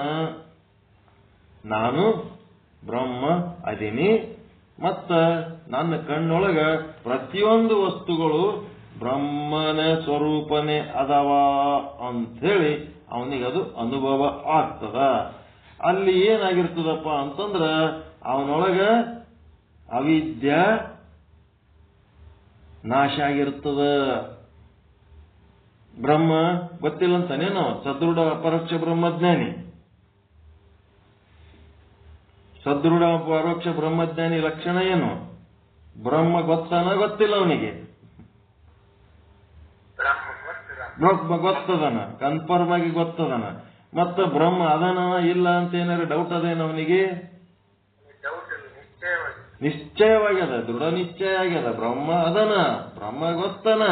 ಮತ್ತ ಬ್ರಹ್ಮಂದ ನನಗ ಅನುಭವ ಆಗಿಲ್ಲ, ನನಗ ಏನಂತೀರಿ ಭಾನ ಆಗಿಲ್ಲ, ಬ್ರಹ್ಮದ ಭಾನ ಆಗಿಲ್ಲ ಅಂತ ಹಂಗೇನಾರ ಅವನಿಗೆ ಅಭಾನ ಪಾದದ ಕದನೇನವನು? ನಾನು ಬ್ರಹ್ಮದೀನಿ ಅಂತ ತಾನೂ ಭಾನ ಮಾಡ್ಕೊಂಡನ. ಮತ್ತ ಇಡೀ ವಿಶ್ವವನ್ನ ಅವ ಕಣ್ಣೆದ್ರೆ ಏನು ದೃಶ್ಯ ಕಾಣ್ತಾನ ಎಲ್ಲನೂ ಬ್ರಹ್ಮ ಸ್ವರೂಪವಾಗಿ ನೋಡ್ತಾ ಇದ್ದಾನವನು, ನೋಡ್ತಾ ಇದ್ದಾನ. ಹೀಗಾಗಿ ಅವನ ಬಳಿ ಏನಾಗ್ಯದ? ಅವಿದ್ಯಾ ಜಾಲ, ಅಜ್ಞಾನ ಮತ್ತೆ ಅಸತ್ವ ಪಾದಕ ಆವರಣ ಮತ್ತು ಅಭಾನ ಪಾದಕ ಆವರಣ ನಷ್ಟ ಆಗ್ಯಾದ. ಅವಿದ್ಯಾ ಜಾಲ ನಷ್ಟ ಆಗ್ಯಾದ. ನಷ್ಟ ಆದ್ಮೇಲೆ ಮುಂದಿನ ಒಂದೇನದ? ಭ್ರಾಂತಿ ಅಂತ ಒಂದು ಕಳ್ಕೋಬೇಕಾಗ್ಯದ. ಈ ಸತ್ಸಂಗ ನಡೆದಾಗ ಅಷ್ಟೇ ಅವಿದ್ಯಾ ಜಾಲ ನಷ್ಟ ಆಗಿ ಸತ್ಸಂಗದಿಂದ ಹೊರಗಾದ್ಮೇಲೆ ಮತ್ತೆ ಅವಿದ್ಯಾ ಜಾಲದಾಗೆ ಬಿದ್ದು ಒಳ್ಳೆಯಾಡ್ತಿದ್ನು ಅಂತಂದ್ರೆ ಅವ ಭ್ರಮೆ ಒಳಗದನ, ಭ್ರಾಂತಿ ಒಳಗದನ. ಈ ಸತ್ಸಂಗ ಮುಗಿದ ಮೇಲೂ ಅವನು ಬ್ರಹ್ಮದ ಬಾಣದಲ್ಲೇ ಇರಬೇಕು. ಈ ಸತ್ಸಂಗ ಮುಗಿದ ಮೇಲೂ ಎಲ್ಲಾ ವಸ್ತುಗಳನ್ನ ಬ್ರಹ್ಮ ಸ್ವರೂಪವಾಗಿ ನೋಡ್ಬೇಕು. ಯಾವ ವಸ್ತುಗಳನ್ನ ನಾಮರೂಪದಿಂದ ನೋಡಂಗಿಲ್ಲ, ಎಲ್ಲದರೊಳಗೂ ಬ್ರಹ್ಮದನ ಅಂತ ನೋಡುವಂತ ಒಂದು ಶಕ್ತಿ ಅವನಿಗೆ ಬಂತು ಅಂತಂದ್ರೆ ಅವನು ಭ್ರಾಂತಿ ನಿವೃತ್ತಿ ಆಯ್ತು. ಭ್ರಾಂತಿನೂ ಅವಿದ್ಯಾ ಜಾಲನೆ. ಅಜ್ಞಾನ, ಅಸತ್ವ ಪಾದಕಾವರಣ, ಅಭಾನ ಪಾದಕಾವರಣ, ಭ್ರಾಂತಿ. ಭ್ರಮೆನೇ ಭ್ರಾಂತಿ. ಭ್ರಮೆ ಅಂತಂದ್ರೆ ಇಲ್ಲದ್ದು ಇದ್ದಂಗೆ ಕಾಣೋದು, ಇದ್ದದ್ದು ಇಲ್ಲದಂಗೆ ಆಗೋದು. ಅಜ್ಞಾನದ ಶಕ್ತಿಗಳದವಲ್ಲ, ಆವರಣ ಶಕ್ತಿ, ವಿಕ್ಷೇಪ ಶಕ್ತಿ. ಒಂದು ಹೆಣ್ಣು ಆಕಿ ಹೆಂಡತಿಯಾಗಿ ನೋಡೋದು ಭ್ರಮೇನ ಹೌದಾ ಅಲ್ಲ? ಹೆಂಡತಿ ಒಂದು ಹೆಣ್ಣು ಸತ್ಯ ಹೌದಾ ಅಲ್ಲ? ಗಂಡ ಒಂದು ಗಂಡು ಹೌದಿಲ್ಲ, ಸತ್ಯ ಹೌದಿಲ್ಲ ಅದು? ಈಗೇನಾಯ್ತು? ಗಂಡ ಹೆಂಡತಿ ಅಂತೇಳದ, ಇದು ಭ್ರಮೆ. ಭ್ರಮೆ ಆದ್ಮೇಲೆ ಭೂಮಿ ನಿನ್ನದಲ್ಲ, ಹೇಮ ನಿನ್ನದಲ್ಲ, ಕಾಮಿನಿ ನಿನ್ನವಳಲ್ಲ ಅಂತೇಳಿ ಪ್ರಭುದೇವರ ವಚನ ಹೇಳಿದ್ರು. ಈಕೆ ಹೆಂಡತಿ, ನನ್ನ ಹೆಂಡತಿ ಅಂತ ತಿಳ್ಕೊಂಡಿದ್ದೆ, ಈಕೆ ನನ್ನ ಹೆಂಡತಿ ಅಲ್ಲ, ಕಾಮಿನಿ ನಿನ್ನವಳಲ್ಲ ಅಂತ ಹೇಳಿ. ಹೌದಪ್ಪ, ಇದು ಒಂದಿನ ನನ್ನ ಕೈ ಬಿಟ್ಟು ಹೋಗ್ತದ, ಇಲ್ಲ ನಂದೇ ಆಯುಷ್ಯ ಮುಗಿತಂದ್ರೆ ನಾನೇ ಕೈ ಬಿಟ್ಟು ಹೋಗ್ತೀನಿ, ಇದೇನು ಶಾಶ್ವತವಾಗಿ ನನ್ನ ಸಂಗಟ ಇರೋದಲ್ಲ, ಇದು ಕಾಮಿನಿ ನನ್ನದಲ್ಲ ಅಂತೇಳಿ ಯಾರು ಭಾನ ಮಾಡ್ಕೋತಾರ ಅದು ಸರಿ. ಯಾರು ಭಾನ ಮಾಡ್ಕೊಳಂಗಿಲ್ಲ ಅಂತಂದ್ರೆ ಆ ಪುರಾಣದಾಗ ಹೇಳಿದ್ದು ಅಲ್ಲಿಗೆ ಬಿಡೋದು, ಇಲ್ಲಿ ಮತ್ತೆ ಕಾಮಿನಿ ನನ್ನಕ್ಕಿನೇ ಅಂತಿದ್ರಿ ಅಂತಂದ್ರೆ ಅದು ಭ್ರಾಂತಿ ಹೌದಿಲ್ಲ? ತಿಳಿದ ಮೇಲೂ ಮತ್ತ ನಾನು ಹೇಳ್ತೀನಿ ಅನ್ಕೋತಿದ್ದೆ ಅಂದ್ರೆ ಅದು ಭ್ರಾಂತಿ. ಅದು ತಿಳಿಯೋದ್ರಕ್ಕಿಂತ ಮೊದಲು ಭ್ರಮೆ ಇತ್ತು, ನಾನು ಹೆಣ್ತಿ ಅಂತ. ಇದು ನಂದು ಅಲ್ಲ ಅಂತ ತಿಳಿದ ಮೇಲೂ ಮತ್ತ ನಮ್ಮ ಬುದ್ಧಿ ಅದೇ ಕಂಟಿನ್ಯೂ ಆಯ್ತು ಅಂದ್ರೆ ಅದು ಭ್ರಾಂತಿ. ಈ ಭ್ರಾಂತಿ ಏನಾಗಬೇಕು? ನಾಶ ಆಗ್ಬೇಕು. ಬ್ರಹ್ಮ ಅಸ್ಮಿ ಅನ್ನೋದು, ಅಹಂ ಬ್ರಹ್ಮ ಅಸ್ಮಿ ಅನ್ನೋದು ಕೇವಲ ಸತ್ಸಂಗದಾಗ ಅಷ್ಟೇ ಇದ್ದು ಹೊರಗಾದ್ಮೇಲೆ ಬ್ರಹ್ಮ ನಾಸ್ತಿ ಅಂತಾಯ್ತು ಅಂತ ಅಂದ್ರೆ ಏನದೀವಿ, ನಾವೇನ ಭ್ರಾಂತಿ ಒಳಗದೀವಿ ಅಂತ. ಹೊರಗೆ ಹೋದ್ಮೇಲೆ, ಸತ್ಸಂಗ ಮುಗಿದ ಮೇಲೂ ನಾವು ಬ್ರಹ್ಮ ಅಸ್ಮಿದಾಗೇ ಕಂಟಿನ್ಯೂ ಇದ್ದೇವೆ ಅಂದ್ರೆ ಆ ಭ್ರಾಂತಿಲಿಂತನೂ ಮುಕ್ತ ಆಗಿವಿ ಅಂತ. ಈ ರೀತಿ ನಮಗ ದೃಢ ಅಪರೋಕ್ಷ ಬ್ರಹ್ಮಜ್ಞಾನವಾದ ಲಕ್ಷಣ ಏನು? ದೃಢ ಅಪರೋಕ್ಷ ಬ್ರಹ್ಮಜ್ಞಾನವಾದ ಲಕ್ಷಣ ಏನಂತಂದ್ರೆ, ದೇಹವೇ ನಾನು ಎಂಬುವುದು ಅಜ್ಞಾನ. ಆ ಅಜ್ಞಾನ ಕಾಲದಲ್ಲಿ ದೇಹ ಎಂಬುದು ನಾನು ಅನ್ನೋದು ಎಷ್ಟು ಗಟ್ಟಿಯಾಗಿದೆಯೋ, ನಿಮ್ ಕೈ ಹಿಡಿದು ಯಾರ್ಯಾರ ಜಗ್ಗಿದ್ರಂದ್ರೆ ನೀವೇನಂತೀರಿ? ನನ್ನ ಕೈ ಹಿಡಿದು ಜಗ್ಗೇನಲ್ಲ, ನನ್ನ ಎಳದನಂತಾರೆ. ಕಪಾಳಿಗೆ ಯಾರ್ಯಾರ ಬಡದನಂದ್ರೆ ನನಗೆ ಹೊಡೆದಾನ ಅಂತೀರಿ. ನನ್ನ ಕಪಾಳಿಗೆ ಹೊಡೆದಾನ ಅನ್ನೋದಕ್ಕಿಂತ ನನಗೆ ಹೊಡೆದಾನ ಅಂತೀರಿ. ಆ ದೇಹನೇ ನಾನು ಅಂದದಕ್ಕೆ ಈ ಭಾಷೆಗಳು ಬರ್ತಾವ. ಅದಕ್ಕೆ ಇದೇನದ, ದೇಹ ನಾನು ಅನ್ನೋದು ನಿಂಬಲ್ಲಿ ಗಟ್ಟಿತನ ಅದಲ್ಲ, ಅದಕ್ಕಿಂತ ಹೆಚ್ಚು ಗಟ್ಟಿತನ ಆತ್ಮವೇ ನಾನು, ಬ್ರಹ್ಮವೇ ನಾನು ಎಂದ ಒಂದು ಭಾನ ಮಾಡ್ಕೋಬೇಕು. ಆ ಆತ್ಮನೇ ನಾನು, ಸಾಕ್ಷಿ ನಾನು, ಕೂಟಸ್ಥ ನಾನು, ಬ್ರಹ್ಮನೇ ನಾನು ಅನ್ನೋದು ಅದರಷ್ಟೇ, ಅದಕ್ಕಿಂತ ಹೆಚ್ಚು. ಎದರಷ್ಟು? ದೇಹೋಹಂ, ದೇಹವೇ ನಾನು, ದೇಹೋಹಂ ಅನ್ನಂತ ಭಾವ ಅದರಷ್ಟೇ ಸಮಾನವಾದ ಭಾವ ಶಿವೋಹಂ, ಬ್ರಹ್ಮೋಹಂ, ಕೂಟಸ್ಥೋಹಂ, ಸಾಕ್ಷಿಯೋಹಂ ಮಾಡ್ಕೋಬೇಕು. ಆಗ ಏನಾಗ್ತದ? ಅವಿದ್ಯಾ ಜಾಲ, ಅವಿದ್ಯೆ ಮತ್ತು ಅವಿದ್ಯಾ ಜಾಲದ ಪ್ರಪಂಚ ಎಲ್ಲ ನಾಶವಾಗಿ ಕೇವಲ ಬ್ರಹ್ಮ ಒಂದೇ ತೋರುತ್ತದೆ. ಆಗ ಏನಾಗ್ತದಪ್ಪ ಅಂದ್ರ ಜಗತ್ತು ಮಿಥ್ಯ, ಬ್ರಹ್ಮ ಸತ್ಯ ಅಂತ ಅನುಭವ ಆಗ್ತದ. ಸುಮ್ಮನೆ ಬಾಯಿಲೆ ಅಂದ್ರೆ ಆಗಂಗಿಲ್ಲ. ಬ್ರಹ್ಮ ಸತ್ಯ, ಜಗತ್ ಮಿಥ್ಯ ಅನ್ನೋದು ಯಾವಾಗ ಆಗ್ತದಪ್ಪ ಅಂತಂದ್ರೆ ಈ ಅವಿದ್ಯಾ ಜಾಲ ಕಳ್ಕೊಂಡಾಗ. ಅಸತ್ವ ಪಾದಕ ಆವರಣ, ಅಭಾನ ಪಾದಕ ಆವರಣ, ಅಸಂಭಾವದ ದೋಷ, ವಿಪರೀತ ಭಾವನ ದೋಷ, ಮತ್ತೆ ಪ್ರಮಾಣಗತ ಸಂಶಯ, ಪ್ರಮೇಯಗತ ಸಂಶಯ ಎಲ್ಲ ಕಳ್ಕೊಂಡಾಗ ನಮಗೇನಾಗ್ತದ? ಈ ಜಗತ್ತನ್ನದು ಮಿಥ್ಯ, ಬ್ರಹ್ಮ ಒಂದೇ ಸತ್ಯ ಅಂತ ಅನುಭವ ಆಗ್ತದೆ. ಜಗತ್ತು ಮಿಥ್ಯ ಅಂತ ತಿಳಿದ ಬಳಿಕ ನಿಮಗೆ ತಿಳಿದದ ಅಂತಂದ್ರ ಅಲ್ಲಿ ನಿಮ್ದು ಹೆಂಗಿರ್ಬೇಕು? ಲಾಭ ಹಾನಿಗಳಿಗೆ ಸ್ಪಂದಿಸುವಂತಿಲ್ಲ.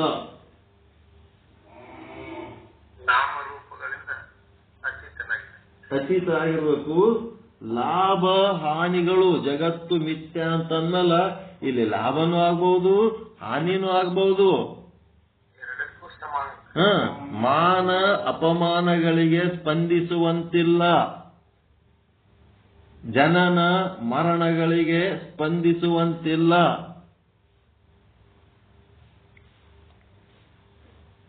ಲಕ್ಷಣಗಳಿವು.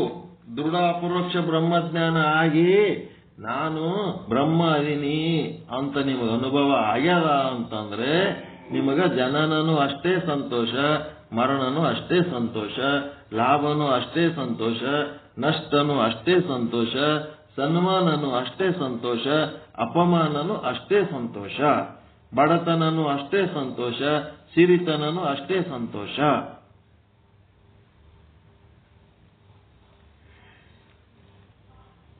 ಆದ್ದರಿಂದ ಈ ದೇಹವೇ ನಾನು ಎಂಬುವುದನ್ನ ತ್ಯಾಗ ಮಾಡಬೇಕು. ದೇಹ ತ್ಯಾಗ ಮಾಡಬಾರದು. ದೇಹವೇ ನಾನು ಎಂಬುವ ಭಾವವನ್ನ ತ್ಯಾಗ ಮಾಡಬೇಕು. ಏನ್ ತ್ಯಾಗ ಮಾಡಬೇಕು? ದೇಹವೇ ನಾನು ಎಂಬುವ ಅಜ್ಞಾನ ಭಾವದಲ್ಲ, ಅಜ್ಞಾನದ ಭಾವನೆ ಏನದಲ್ಲ, ಇದನ್ನು ತ್ಯಾಗ ಮಾಡಬೇಕು. ದೇಹ ತ್ಯಾಗ ಮಾಡೋದಲ್ಲ. ಸಂಸಾರ ತ್ಯಾಗ ಮಾಡು ಅಂತಂದ್ರೆ ಏನ್ ಹೇಳ್ಯಾರ ಅವರು?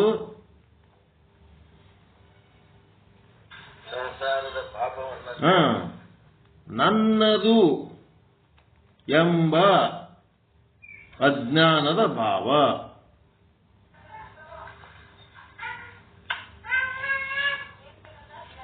ನಾನು ಎಂಬುವ ಅಂತಂದ್ರೆ ಏನು? ನಾನು ಈ ದೇಹನೇ ನಾನು ಎಂಬುವ ಅಜ್ಞಾನದ ಭಾವನೆಯನ್ನು ತ್ಯಾಗ ಮಾಡು, ಸಂಸಾರ ತ್ಯಾಗ ಮಾಡು ಅಂತ ಹೇಳ್ತಾರ. ನಾನು ಅನ್ನೋದು ಬಿಡು ಅಂತಂದ್ರ, ನಾನು ಅನ್ನೋದು ಬಿಡ್ಬೇಕಪ್ಪ ಅಂತಂದ್ರೆ ಏನ್ ಹೇಳ್ತೀರಿ? ಹಂಗ ಹೇಳ್ತೀರಿ? ಇದು ಸ್ವಚ್ಛ. ನಾನು ಅನ್ನೋದು ಬಿಡಪ್ಪ ಅಂತಂದ್ರ ದೇಹವೇ ನಾನು ಎಂಬುವ ಅಜ್ಞಾನದ ಭಾವನೆಯನ್ನು ಬಿಡು. ಅದಕ್ಕೆ ಸಂಬಂಧಪಟ್ಟಂತ ಸಂಪತ್ತುಗಳು ಸಂಬಂಧಗಳು ಶಾಶ್ವತವಾದು ಅಲ್ಲ. ನಾನು ಅನ್ನೋದು ಬಿಡು ಅಂತಂದ್ರೆ ಯಾವಾಗ ಬಿಡ್ಬೇಕಂತೀರಿ? ದೇಹನೇ ನಾನು ಅನ್ನೋದೇ ಅಹಂಕಾರ.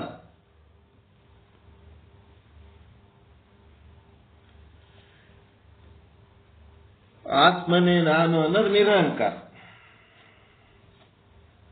ಈ ದೇಹ ನಾನಲ್ಲ, ನಾನು ಆತ್ಮ ಅನ್ನೋದು ನಿರಹಂಕಾರ. ಮತ್ತು ನನ್ನದು ಅನ್ನೋದು ಬಿಡು ಅಂತಂದ್ರ ಈ ಸಂಸಾರ ಎಂಬುವ ನನ್ನದು ಎನ್ನುವ ಅಜ್ಞಾನದ ಭಾವ ಬಿಡು. ಈ ಸಂಸಾರ ನನ್ನದಲ್ಲ ಅಂತಂದ್ರೆ ನಿರ್ಮಮಕಾರ, ಸಂಸಾರ ನನ್ನದು ಅಂತಂದ್ರೆ ಮಮಕಾರ. ಅಪರೋಕ್ಷ ಬ್ರಹ್ಮಜ್ಞಾನ ಯಾವಾಗ ಬಿಡ್ಬೇಕಂತ ಹೇಳ್ರಿ? ನನ್ನದು ಬಿಡು ಅಂತಂದ್ರೆ ಏನರ್ಥ? ಸಂಸಾರ ನನ್ನದು ಎನ್ನುವ ಅಜ್ಞಾನದ ಭಾವನೆಯನ್ನು ಬಿಡು. ಸಂಸಾರ ಬಿಡು ಅಂತಂದ್ರೆ ಅದರ ಅರ್ಥ ಆ ಸಂಸಾರದಲ್ಲಿ ನನ್ನದು ಎನ್ನುವ ಅಜ್ಞಾನದ ಭಾವನೆಯನ್ನು ಬಿಡು. ನಾನು ಅನ್ನೋದು ಬಿಡು ಅಂತಂದ್ರ ನಾನು ಅನ್ನೋದು ಬಿಡು ಅಂದ್ರೆ ಏನು ಅದರ ಅರ್ಥ? ದೇಹವೇ ನಾನು ಎಂಬುವ ಅಜ್ಞಾನದ ಭಾವನೆಯನ್ನು ಬಿಡು.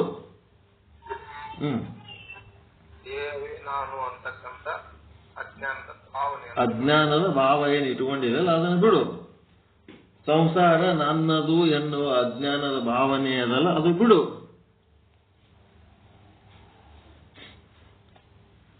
ಚಲೋ ಅದರಿ? ಸ್ಪಷ್ಟವಾದ ಭಾಷೆಯಲ್ಲಿ.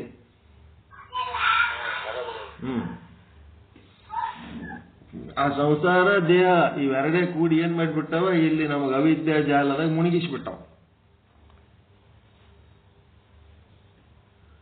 ಅವಿದ್ಯಾ ಜಾಲ ದೇವರಲ್ಲಿಂತ ಇದೆಲ್ಲ ನಡೆದದ, ಆ ದೇವರನ್ನ ಮರೆಸಿಬಿಟ್ಟಾವ. ದೇವ್ರಿಗೆ ಇಲ್ಲ ಅನ್ನಿಸ್ತಾವ, ದೇವ್ರ ನಮ್ಮ ಅನುಭವಕ್ಕೆ ಬರ್ಲಾರ್ದಂಗೆ ಮಾಡಿಟ್ಟಾವ, ಭ್ರಾಂತಿ ಮಾಡಿಟ್ಟಾವ. ಅದಕ್ಕೆ ಅಪರೋಕ್ಷ ಬ್ರಹ್ಮಜ್ಞಾನ ಮಾಡಿಕೊಳ್ಳಬೇಕು. ಶಿಷ್ಯನ ಶಂಕೆ ಏನು? ಶಂಕೆ ಬ್ರಹ್ಮಜ್ಞಾನವು ಪ್ರತ್ಯಕ್ಷವಾಗುವುದು ಸಂಭವಿಸುವುದಿಲ್ಲ. ನೀವು ಬ್ರಹ್ಮಜ್ಞಾನ ಪ್ರತ್ಯಕ್ಷ ಆಗೋದು ಸಂಭವಿಸಂಗಿಲ್ಲ. ಹೆಂಗೆ ಹೇಳ್ತಾನೋ? ಸಾಧ್ಯ ಇಲ್ಲ ಬಿಡ್ರಿ, ಇದು ಸಾಧ್ಯ ಇಲ್ಲ. ನೀವು ಇಟ್ಟೆಲ್ಲ ಏನ್ ಹೇಳಿದ್ರು ಇದು ಸಾಧ್ಯ ಇಲ್ಲ ಬಿಡ್ರಿ, ಇದು ಆಗಲ್ಲ ಅಂತ ಎಲ್ಲರದು ಹಂಗೆ ಅದೆಲ್ಲ ಹಣಬರ್ ಇಟ್ಟೆಲ್ಲ ತಿಳಿಸಿ ಹೇಳಿದ್ಮೇಲೆ ಎಲ್ಲಿ ಆಲಕತ್ತದ? ನಮ್ಮ ಕಾರಣ ಇದ್ದಂಗೆ ಏನು ಬರಲ್ದು.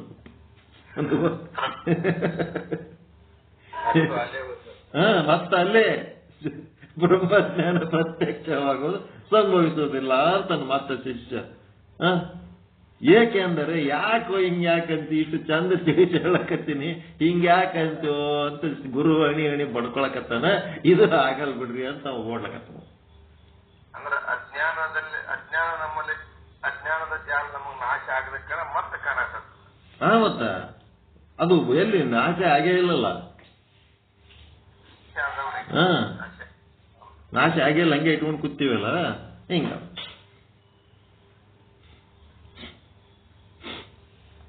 ಏಕೆಂದರೆ ಪ್ರತ್ಯಕ್ಷ ಜ್ಞಾನವು ಇಂದ್ರಿಯಜನ್ಯವಿರುತ್ತದೆ. ಆತ್ಮ ಸಾಕ್ಷಾತ್ಕಾರ ಆಗ್ತದ ಹೇಳ್ತೀರಿ ಕರೆ, ಅದ ಸಾಕ್ಷಾತ್ಕಾರ ಆಗ್ಬೇಕಾದ್ರೆ ನಮಗೆ ಇಂದ್ರಿಯಗಳಿಂದ ಮಾಡ್ಕೊಂಡಿದ್ದೆ ರಾಟಿ ಅದ. ನಮಗ ಪ್ರತ್ಯಕ್ಷ ಜ್ಞಾನ ಇಂದ್ರಿಯಜನ್ಯವಿರುತ್ತದೆ, ಆದರೆ ಬ್ರಹ್ಮಜ್ಞಾನ ನೀವೇನ್ ಹೇಳ್ತೀರಿ? ಇಂದ್ರಿಯಜನ್ಯ ಇರುವುದಿಲ್ಲ ಅಂತೀರಿ.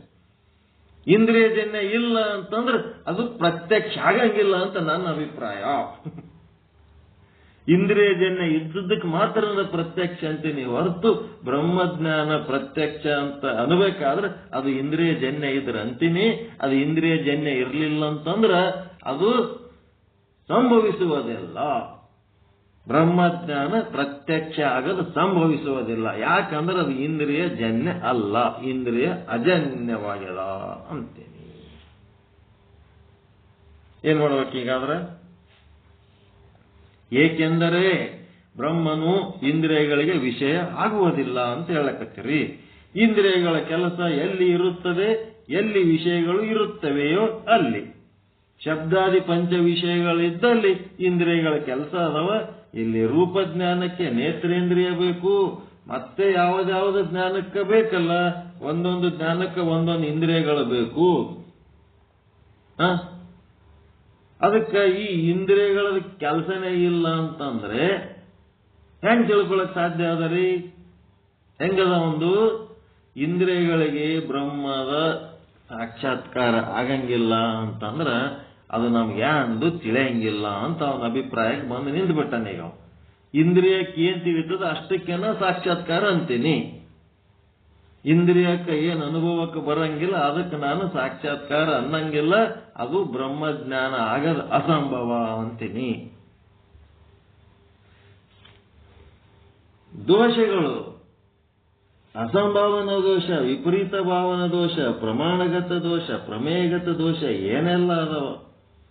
ಶಬ್ದ ಜ್ಞಾನವಾಗಬೇಕೆಂದ್ರೆ ಶ್ರೋತ್ರೇಂದ್ರಿಯ ಬೇಕು, ರೂಪಜ್ಞಾನವಾಗಬೇಕಂತಂದ್ರೆ ನೇತ್ರೇಂದ್ರಿಯ ಬೇಕು, ಸ್ಪರ್ಶ ಜ್ಞಾನವಾಗಬೇಕಂದ್ರೆ ತ್ವಗೇಂದ್ರಿಯ ಬೇಕು, ಘ್ರಾಣದ ಜ್ಞಾನ ಆಗ್ಬೇಕಂದ್ರೆ ನಾಸಿಕೇಂದ್ರಿಯ ಬೇಕು, ರಸದ ಜ್ಞಾನ ಆಗ್ಬೇಕಾದ್ರೆ ಜೀವೇಂದ್ರಿಯ ಬೇಕು, ನಾಲಿಗೆ ಬೇಕು. ಇವೆಲ್ಲ ಹೊರಗಿನ ಜ್ಞಾನದಲ್ಲಿ ಇಂದ್ರಿಯಗಳ ಕೆಲಸವಿದೆ. ಇವೆಲ್ಲ ಹೊರಗಿನ ಜ್ಞಾನಗಳು, ಇದರಾಗ ಇಂದ್ರಿಯಗಳ ಕೆಲಸವಿದೆ. ಆದರೆ ಬ್ರಹ್ಮದಲ್ಲಿ ಶಬ್ದ ಸ್ಪರ್ಶ ವಿಷಯಗಳು ಇಲ್ಲವೇ ಇಲ್ಲ. ಶಬ್ದ ಸ್ಪರ್ಶ ರೂಪರಸಗಂಧಗಳು ಇಲ್ಲ ಅಲ್ಲಿ. ಹಾಗೇನಾದರೂ ಇದ್ದರೆ ಇಂದ್ರಿಯಗಳಿಂದಲೇ ಬ್ರಹ್ಮಜ್ಞಾನ ನೋಡಿ ಕೇಳಿ ಮುಟ್ಟಿ ಮೂಸಿತಿ ಆಗ್ರಾಣಿಸಿ ಬ್ರಹ್ಮಜ್ಞಾನ ಪಡ್ಕೊತಿದ್ದೆವು. ಆದರೆ ಬ್ರಹ್ಮನು ನೇತ್ರಕ್ಕೂ ವಿಷಯನಲ್ಲ, ಶ್ರೋತ್ರಕ್ಕೂ ವಿಷಯನಲ್ಲ, ತುಗೇಂದ್ರಿಯಕ್ಕೂ ವಿಷಯನಲ್ಲ, ರಸನೇಂದ್ರಿಯಕ್ಕೂ ವಿಷಯನಲ್ಲ, ಘ್ರಾಣೇಂದ್ರಿಯಕ್ಕೂ ವಿಷಯನಲ್ಲ. ಮತ್ತೆ ಮೇಲಾಗಿ ನೀವು ಕರ್ಮೇಂದ್ರಿಯಗಳಿಂದ ಪೂಜೆ, ಪಾದಯಾತ್ರೆ, ಯಜ್ಞ, ಹೋಮ, ಹವನ ಏನ್ ಮಾಡ್ತೀರಿ? ಆ ಕರ್ಮೇಂದ್ರಿಯಗಳಿಗೂ ಅವ ವಿಷಯನಲ್ಲ. ಮತ್ತೆ ನಿಮ್ಮ ಅಂತಃಕರಣಕ್ಕೂ ವಿಷಯ ಅಲ್ಲ, ಎದಕ್ಕೂ ವಿಷಯ ಅಲ್ಲ. ಅವ ವಿಷಯ ಆಗಂಗಿಲ್ಲ. ನಿಮ್ಮ ಅಂತಃಕರಣ ಶುದ್ಧ ಇದ್ರೆ ಅವನೇ ನಿಮ್ಮ ಅಂತಃಕರಣದೊಳಗೆ ಬರ್ತಾನೆ ಹೊರತು ನಿಮ್ಮ ಅಂತಃಕರಣಕ್ಕೆ ಅವ ವಿಷಯನಲ್ಲ. ಹೀಗಾಗಿ ಅವನು ನಮ್ಮ ಇಂದ್ರಿಯಗಳಿಗೆ, ಕರ್ಮೇಂದ್ರಿಯಗಳಿಗೆ, ಜ್ಞಾನೇಂದ್ರಿಯಗಳಿಗೆ, ಅಂತಃಕರಣಗಳಿಗೆ ಯಾವಕ್ಕೂ ಅವನು ವಿಷಯನಾಗಿಲ್ಲ. ಅದಕ್ಕ ಏನ್ ಮಾಡ್ಯಾರಪ್ಪ, ಇನ್ನ ಮುಂದ 5 ವಿಷಯಾಂಕಗಳ ತಗೊಂಡು ಏನ್ ಮಾಡ್ಯಾರ, ಒಂದೊಂದು ಚಾಪ್ಟರ್ ಮಾಡಿಬಿಟ್ಟಾರಿ. ಬ್ರಹ್ಮ ನೇತ್ರೇಂದ್ರಿಯಕ್ಕೆ ವಿಷಯವಾಗುವುದಿಲ್ಲ. ಮತ್ತೆ ನೆಕ್ಸ್ಟ್ ಶ್ರೋತ್ರೇಂದ್ರಿಯಕ್ಕೆ ವಿಷಯವಾಗುವುದಿಲ್ಲ. ಒಂದೊಂದು ವಿಷಯಾಂಕ ಅದಾವ. ಇವು ಬಹಳ ಡಿಟೇಲ್ ಅದ. ಇದು ಬ್ರಹ್ಮ ನಿಮ್ಮ ಕಣ್ಣಿನಿಂದ ನೋಡ್ಲಿಕ್ಕೆ ಆಗಂಗಿಲ್ಲ. ಯಾಕೆ ಆಗಂಗಿಲ್ಲ ಅನ್ನೋದೇ ದೊಡ್ಡ ಪ್ರಮಾಣದ ವಿಶ್ಲೇಷಣೆ ಅದ. ಇದು ಬ್ರಹ್ಮ ಕಣ್ಣಿಗೆ ಕಾಣಂಗಿಲ್ಲ. ಯಾಕೆ ಕಾಣಂಗಿಲ್ಲ ಹೇಳಕ್ ಬರ್ಬೇಕ ಬೇಡ? ಕಿವಿಗೆ ಕೇಳಿಸಂಗಿಲ್ಲ. ಯಾಕೆ ಕೇಳಿಸಂಗಿಲ್ಲ? ಪಾಠ ಕೇಳ್ಬೇಕಂತ ಇಂಟ್ರೆಸ್ಟ್ ಬರ್ತದಿಲ್ರಿ ಇದು. 5 ಇಂದ್ರಿಯಗಳಿಗೆ ಅವನು ವೇದ್ಯವಾಗಂಗಿಲ್ಲ ಅಂದ್ರೆ ಯಾಕೆ ಆಗಂಗಿಲ್ಲ, ಏನು ಕಾರಣ ಎಲ್ಲ ಹೇಳ್ಕೊತೋತಾರ. ಈಗ ಇದು ಪಂಚೀಕರಣದಾಗೆ ಇದು ಎತ್ತರದ ಮಟ್ಟದ್ದು. ಇದು ಪಂಚೀಕರಣ. 5 ಇಂದ್ರಿಯಗಳಿಗೆ ಅವನು ವೇದ್ಯವಾಗುವುದಿಲ್ಲ. ಹ್ಯಾಂಗ ಅನ್ನೋದು ಹೇಳ್ತಾರೆ. 207ನೇ ವಿಷಯಾಂಕ, ಬ್ರಹ್ಮ ನೇತ್ರಕ್ಕೆ ವಿಷಯವಾಗುವುದಿಲ್ಲ.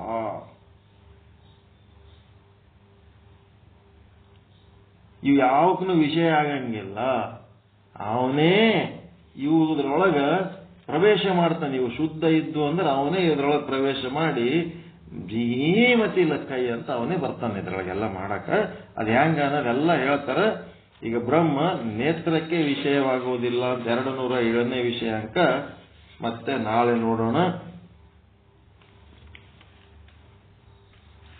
ಈಗ ನೀವು ಒಂದೇ ತಿಳ್ಕೋಬೇಕು ಏನಪ್ಪಾ ಅಂತಂದ್ರೆ ಆತ್ಮ ಸಾಕ್ಷಾತ್ಕಾರ ಅಸಂಭವ.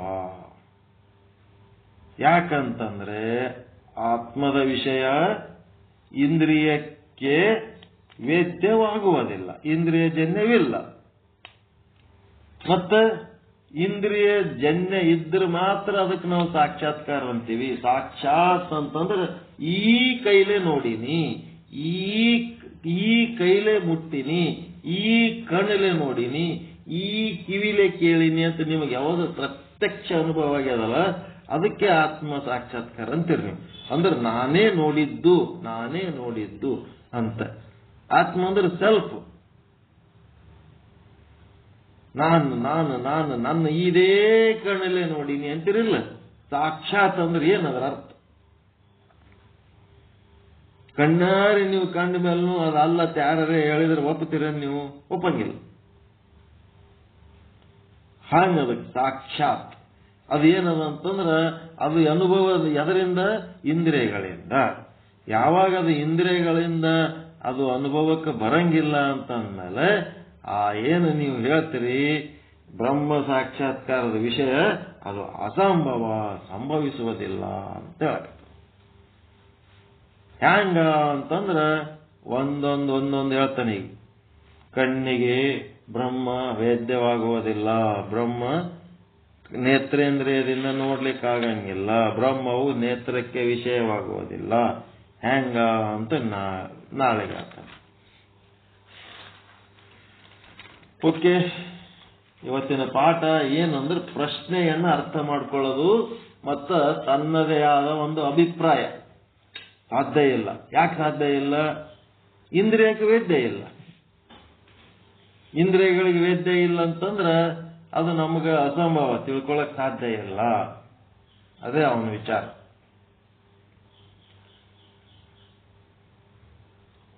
ಅವನದೇ ಒಂದು ಅಭಿಪ್ರಾಯ. ಈ ಅಭಿಪ್ರಾಯಕ್ಕೆ ಮುಂದೆ ಉತ್ತರ ಕೊಡ್ತಾನೆ ಗುರು. ಎಲ್ಲ ಇದು ಇಂದ್ರಿಯಗಳಿಗೆ ಸಂಬಂಧಪಟ್ಟಂತೆ ಎಲ್ಲ ಪ್ರಶ್ನೆಗಳ ಮುಂದಿಡ್ತಾನೆ. ಆವಾಗ ಗುರು ಉತ್ತರ ಕೊಡ್ತಾನೆ ಇದು ಹೆಂಗ ಅಂತ.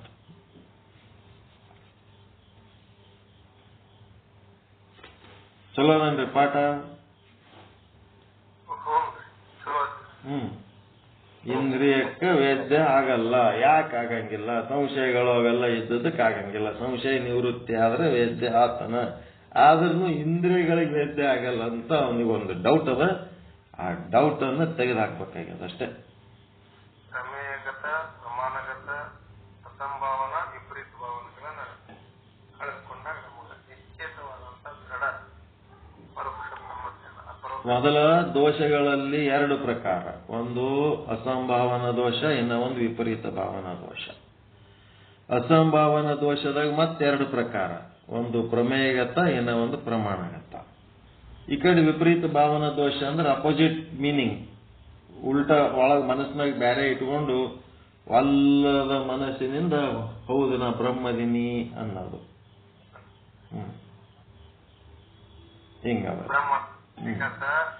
ನೀವು ಅಂದಾಗ ನಾವು ಹೂ ಅಂತೀವ್ರಿ. ಮತ್ತಲ್ಲ ನೀವು ಬಿಡುಗಡೆ ನನ್ನ ತಿರುಗಿ ಇಲ್ಲ ಅನ್ನೋದನ್ನು ನನ್ನಲ್ಲಿ ಉತ್ಪನ್ನ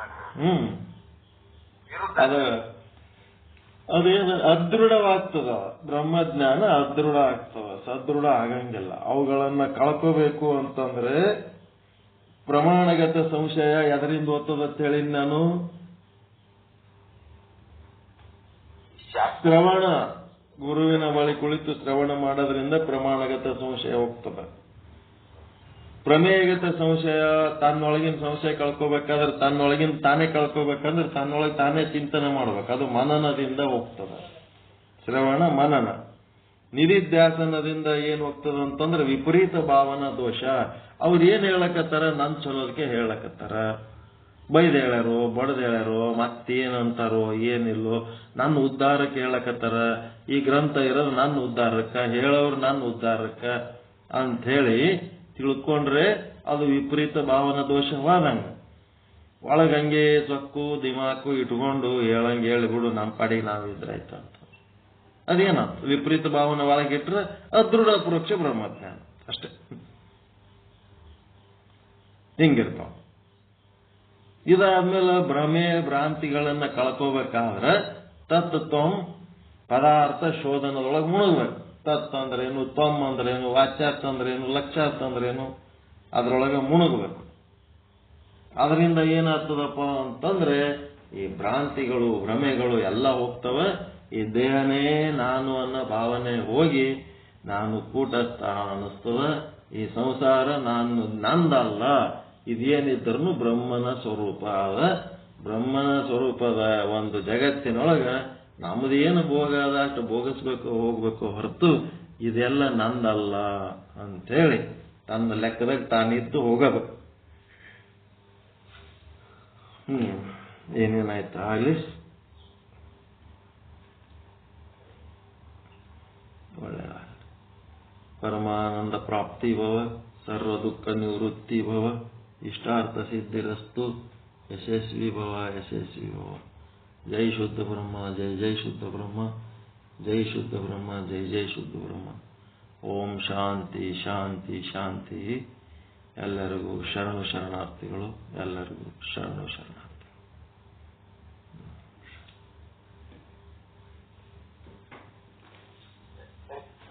ಪ್ರಮಾಣಗತ ಸಂಶಯ ಇಲ್ಲಿ ಅದೃಢ ಅಪರೋಕ್ಷ ಬ್ರಹ್ಮಜ್ಞಾನದಲ್ಲಿ ಅಸಂಭಾವನ ದೋಷದಲ್ಲಿ ಪ್ರಮಾಣಗತ ಸಂಶಯ ಕೇವಲ ಶ್ರವಣದಿಂದ ಪ್ರಮಾಣಗತ ಸಂಶಯ ಹೋಗುತ್ತೆ. ಪ್ರಮಾಣಗತ ಮತ್ತು ಬುಕ್ ತಗೊಂಡು ಮುಂದೆ ಕೂತು ಈ ಶಬ್ದದ ಅರ್ಥ ಏನು ಆ ಶಬ್ದದ ಅರ್ಥ ಏನು ಅಂತೇಳಿ ಶಬ್ದಾರ್ಥಗಳು ಕೇಳ್ತೀರ ಇಲ್ಲ, ಒಂದ್ ಅಕ್ಷರನ ಬಿಡ್ಲಾರ್ದಂಗ. ನೀವೇನ್ ಮಾತಾಡಂಗಿಲ್ಲ. ಯಾವ ಬುಕ್ಕಿನ ಪಾಠದಾಗ ಏನ್ ಕ್ವಶನ್ ಅದ ಆ ಬುಕ್ ತಗೊಂಡು ಓದಿಲ್ಲ, ಅದ್ರೊಳಗಿನ ಶಬ್ದದ ಅರ್ಥ ಕೇಳಿಲ್ಲ ಅಂದ್ರೆ ಅದು ಪ್ರಮಾಣಗತ ಸಂಶಯ ಹೆಂಗ್ ಗೊತ್ತದದು? ಒಂದು ದಿವಸ ಕೂತು ಒಂದು ಪೇಜರ ಓದಿದ್ರೆ ಕುಂತು ಅದ್ರೊಳಗ ಏನಾರ ತಿಳಿಲಾರ ಕೇಳಿದ್ರೆ ಅದ್ ಹಂಗೆ ಇಟ್ಕೊಂಡು ಕೂತೀರಿ, ಅದು ಅದೃಢ ಆತು. ಅದನ್ನ ಅರ್ಥ ಮಾಡ್ಕೊಂಡ್ಮೇಲೆ ಅದನ್ನ ಮನ್ಸಿಗೆ ಹಚ್ಕೊಂಡು ಹೌದಲ್ಲ ಅಂತೇಳಿ ಖುಷಿ ಪಟ್ಟು ಅದನ್ನ ನಿಮ್ಮೊಳಗೆ ಗಟ್ಟಿ ಮಾಡ್ಕೊಂಡ್ರಿ ಅಂತಂದ್ರೆ ನಾ ಬ್ರಹ್ಮ ಅದೀನಿ ಅನ್ನೋದು ಸದೃಢ ಹಾಕೋತ್ ಹೋಗ್ತದೆ.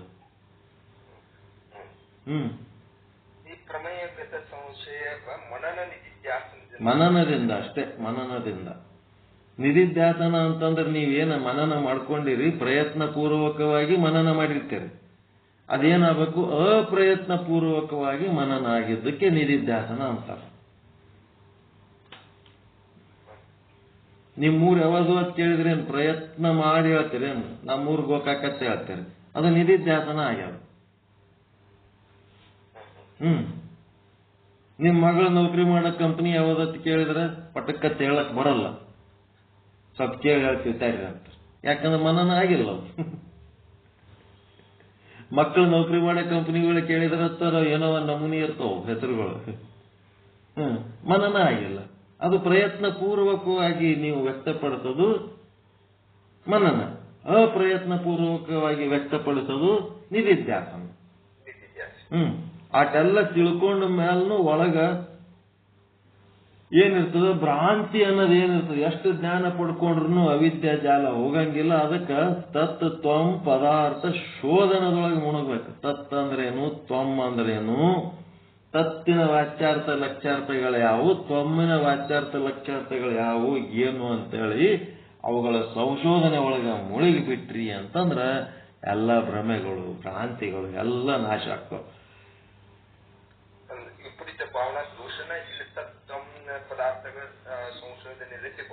ಇಲ್ಲ, ಭ್ರಮೆ ಮತ್ತು ಭ್ರಾಂತಿ ಎಲ್ಲ ಜ್ಞಾನ ಪಡ್ಕೊಂಡ ಮೇಲೂ ಭ್ರಮೆ ಹಂಗೆ ಉಳಿದಿರ್ತದ. ದೇಹ ನಾನು ಅನ್ನೋದು ಹಂಗೆ ಉಳಿದಿರ್ತದ, ಸಂಸಾರ ನನ್ನದು ಅನ್ನೋದು ಹಂಗೆ ಉಳಿದಿರ್ತದ.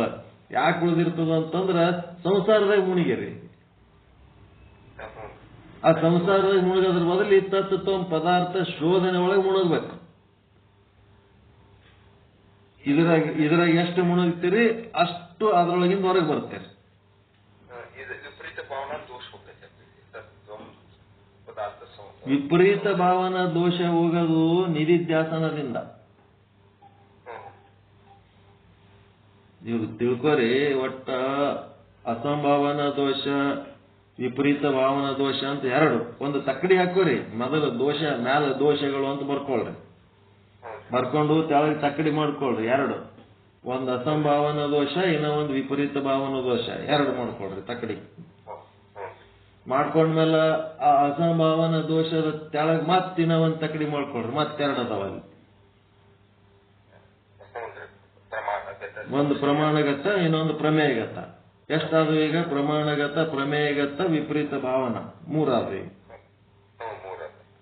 ಈ ಪ್ರಮಾಣಗತಕ್ಕ ಶ್ರವಣ, ಪ್ರಮೇಯಗತಕ್ಕ ಮನನ, ಮತ್ತ ಈ ಕಡೆ ಏನು ವಿಪರೀತ ಭಾವನಾ ದೋಷ ಅದಲ್ಲ, ಅದು ಹೆಂಗ್ ಗೊತ್ತಂದ್ರೆ ನಿಧಿಧ್ಯಾಸನದಲ್ಲಿ ನಿಂತು ಹೋಗ್ತದೆ.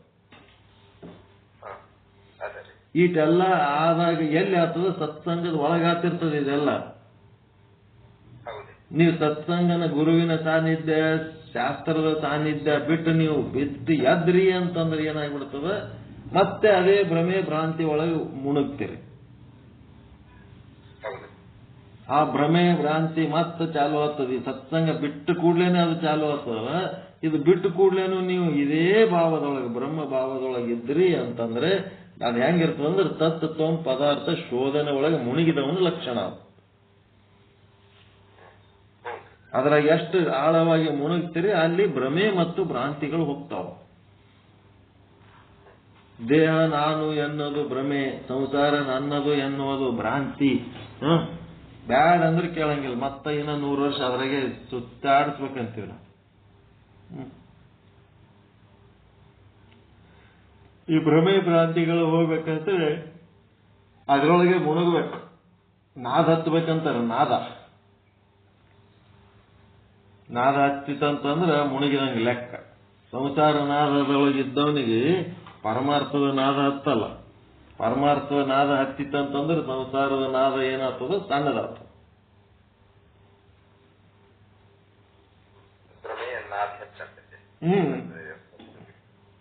ಸಂಸಾರ ಭ್ರಮೆ ಭ್ರಾಂತಿ ಏನದೋ ಅವೇ ಜಾಸ್ತಿ ಇರ್ತಾವ. ಭ್ರಮೆ ಅಂತ ಇಲ್ಲದ ಆದಂತ ಕಲ್ಪಿಸೋದು, ಅದು ಸುಳ್ಳ ತಪ್ಪು ಅಂತ ಹೇಳಿದ ಮೇಲೂ ಅದೇ ಮತ್ತೆ ಕಂಟಿನ್ಯೂ ಮಾಡಿದೆವು ಅಂತ ಅದೇ ಭ್ರಾಂತಿ. ಭ್ರಮೆನೇ ಭ್ರಾಂತಿ.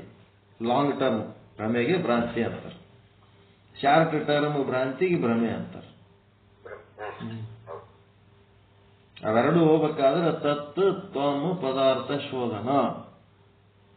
ಅದರೊಳಗ ವಾಚ್ಯಾರ್ಥ ಯಾವುದು, ಲಕ್ಷ್ಯಾರ್ಥ ಯಾವುದು ತಿಳ್ಕೋತ ಹೋಗ್ಬೇಕು.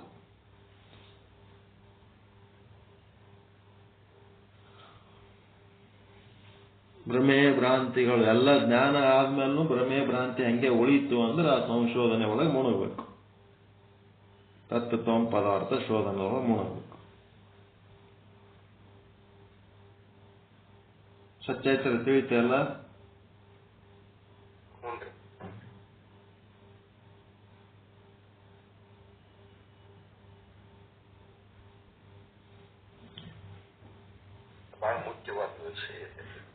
ವಿಚಾರ ಚಂದ್ರೋದಯದಾಗ ಇವೆಲ್ಲ ಮೊದಲು ಹೇಳಿದ್ವಿ, ಈಗೇನು ಹೊಸದಿಲ್ಲ. ಅವ್ರು ಮತ್ತೇನ್ ಮಾಡ್ತಾರೆ, ಈಗ ಲಾಸ್ಟ್ ಇನ್ನೊಂದ್ಸಾರಿ ಗಟ್ಟಿ ಮಾಡೋದಕ್ಕೆ ಹಿಂಗೆಲ್ಲ ಹೇಳ್ಕೊತ್ಕೋತಾರೆ. ಹೇಳೋದೆಲ್ಲ ಮುಗಿದು ಹೋಗ್ಬಿಟ್ಟದ. ಈಗ ಇದೇನದ ಪ್ರಾಕ್ಟಿಕಲ್, ಈಗ ನಡಿಬೇಕಲ್ಲ ಅದ್ರಂಗ. ಅಲ್ಲಿಂದ ಇಲ್ಲಿ ತನಕ ಹೇಳೋದಾಯ್ತು. ಈಗ ಇವು ಕಳ್ಕೋಬೇಕಾದ್ರೆ ಹೆಂಗ್ ಕಳ್ಕೋಬೇಕು, ಏನ್ ಮಾಡ್ಬೇಕು ಎಲ್ಲ ಹೇಳ್ತಾರೆ. ಈಗ ಬರೀ ಒಂದು ಕಣ್ಣಲ್ಲಿಂತ ಬ್ರಹ್ಮ ಕಾಣಂಗಿಲ್ಲ ಅನ್ನೋದೇ ಒಂದು ದೊಡ್ಡ ಚಾಪ್ಟರ್. ಯಾವ ಗ್ರಂಥದಾಗೂ ಇಷ್ಟು ಡಿಟೇಲ್ ಇಲ್ಲ.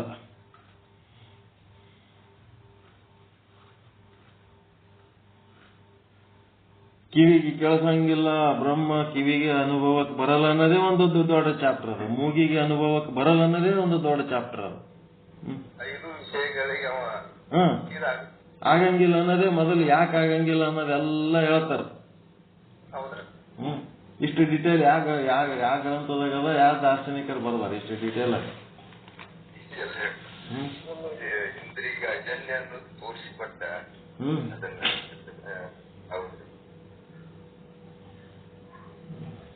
ಈಗ ಎಲ್ಲಾರ್ಗೂ ಎಲ್ಲಾ 5 ವಿಷಯಗಳಲ್ಲಿ ಪರಮಾತ್ಮನ ಇರುವಿಕೆಯನ್ನ ಒಂದು ದೃಷ್ಟಿಯೊಳಗೆ ನಮಗ ಮಾಡಿಕೊಡ್ತೀವಿ.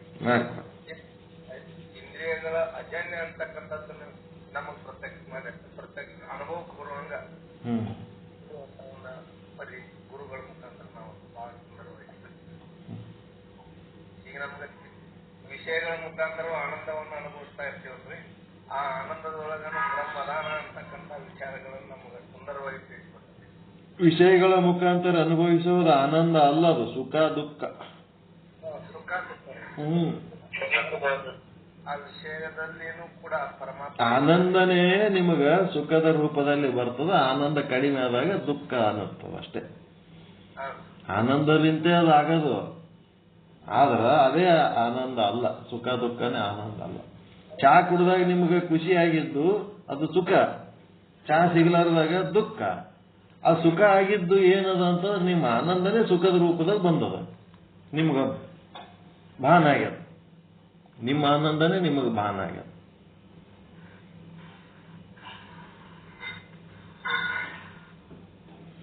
ಓಕೆ, ಮುಂದೇನ್ ಮಾಡ್ತೀರಿ ಮಾಸ್? ನಮ್ದಂತೂ ಆಯ್ತು.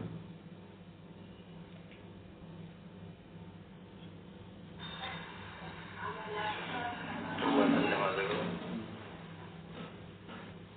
ನಮ್ಮ ಪೂಜ್ಯ ಸದ್ಗುರು ಅಂತ ಹೇಳುವ ಸ್ವಾಮೀಜಿಯವರು ಸುದೀರ್ಘವಾಗಿ ನಮಗೆ ಮತ್ತೊಮ್ಮೆ ಮನನ ಮಾಡಿಕೊಟ್ರು. ಸತ್ವಪಾದಕಾವರಣ ಅಪಾನಪಾದಕಾವರಣದಲ್ಲಿ ಸತ್ವಪಾದಕಾವರಣದಲ್ಲಿ ಪ್ರಮಾಣಗತ ಸಂಶಯ, ಪ್ರಮೇಯಗತ ಸಂಶಯ ಇವನ್ನು ಯಾವ ರೀತಿಯಾಗಿ ನಿವೃತ್ತಿ ಮಾಡಿಕೋಬೇಕು ಅನ್ನೋದನ್ನ ನಮ್ಮನ್ನ ನಿಜವಾದ ಒಂದು ಬಾಣ ಮಾಡಿಕೊಳ್ಳುವ ದಾರಿಯನ್ನು ನಮಗೆ ಮತ್ತೆ ಮನನ ಮಾಡಿಕೊಟ್ಟರು. ಅವರಿಗೆ ಹೃತ್ಪೂರ್ವಕವಾದಂತಹ ಅಭಿನಂದನೆಗಳು. ಈಗ ಗೌರವ್ ತಯಾರು ಮಂಗಲಾಚರಣೆ ತಿಳಿಸಿಕೊಡ್ಬೇಕು ಅಂತ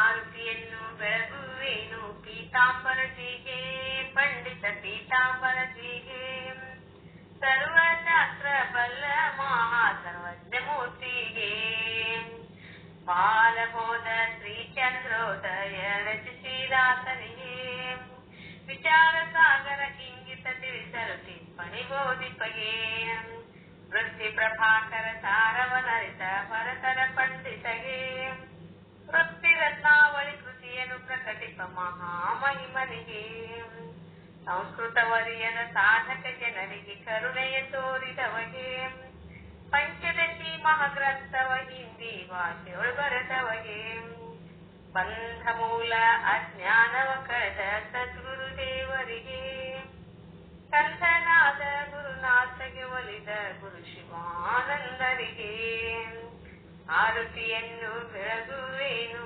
ಪೀತಾಂಬರಜಿಗೆ, ಪಂಡಿತ ಪೀತಾಂಬರಜಿಗೆ, ಸರ್ವಶಾಸ್ತ್ರ ಬಲ್ಲ ಮಹಾ ಸರ್ವಜ್ಞ ಮೂರ್ತಿಗೆ, ಸರ್ವಜ್ಞ ಮೂರ್ತಿಗೆ.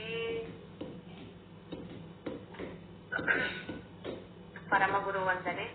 ಓಂ ಪೂಜ್ಯಾಯ ಸಾಧು ನಿಶ್ಚಲ ದಾಸಾಯ ಸನಾತನ ಸರ್ವ ಸಮನ್ವಯ ಧ್ಯಾನ ಭಾರತ ಸಾಹಿತ್ಯ ಸಾಮ್ರಾಟಾಯ ಶ್ರೀ ವಿಚಾರ ಸಾಗರ ವೃತ್ತಿ ಪ್ರಭಾಕರಾದಿ ಪ್ರೌಢ ಪ್ರಕ್ರಿಯ ಸದ್ಗ್ರಂಥ ರಚಯಿತಾಯ ಪರಮಾನಂದ ಪ್ರಾಪ್ತಿ ರೂಪೇಣ ಸರ್ವ ದುಃಖ ನಿವೃತ್ತಿ ರೂಪೇಣ ಸತ್ಯ ಮೋಕ್ಷ ಮಾರ್ಗ ಪ್ರದರ್ಶಕಾಯ ಶುದ್ಧ ಬ್ರಹ್ಮಜ್ಞಾನ ಪ್ರದಾಯಕ ಪರಮ ಸದ್ಗುರು ಶ್ರೀ ಶುದ್ಧ ಬ್ರಹ್ಮಣೇ ನಮೋ ನಮೋ.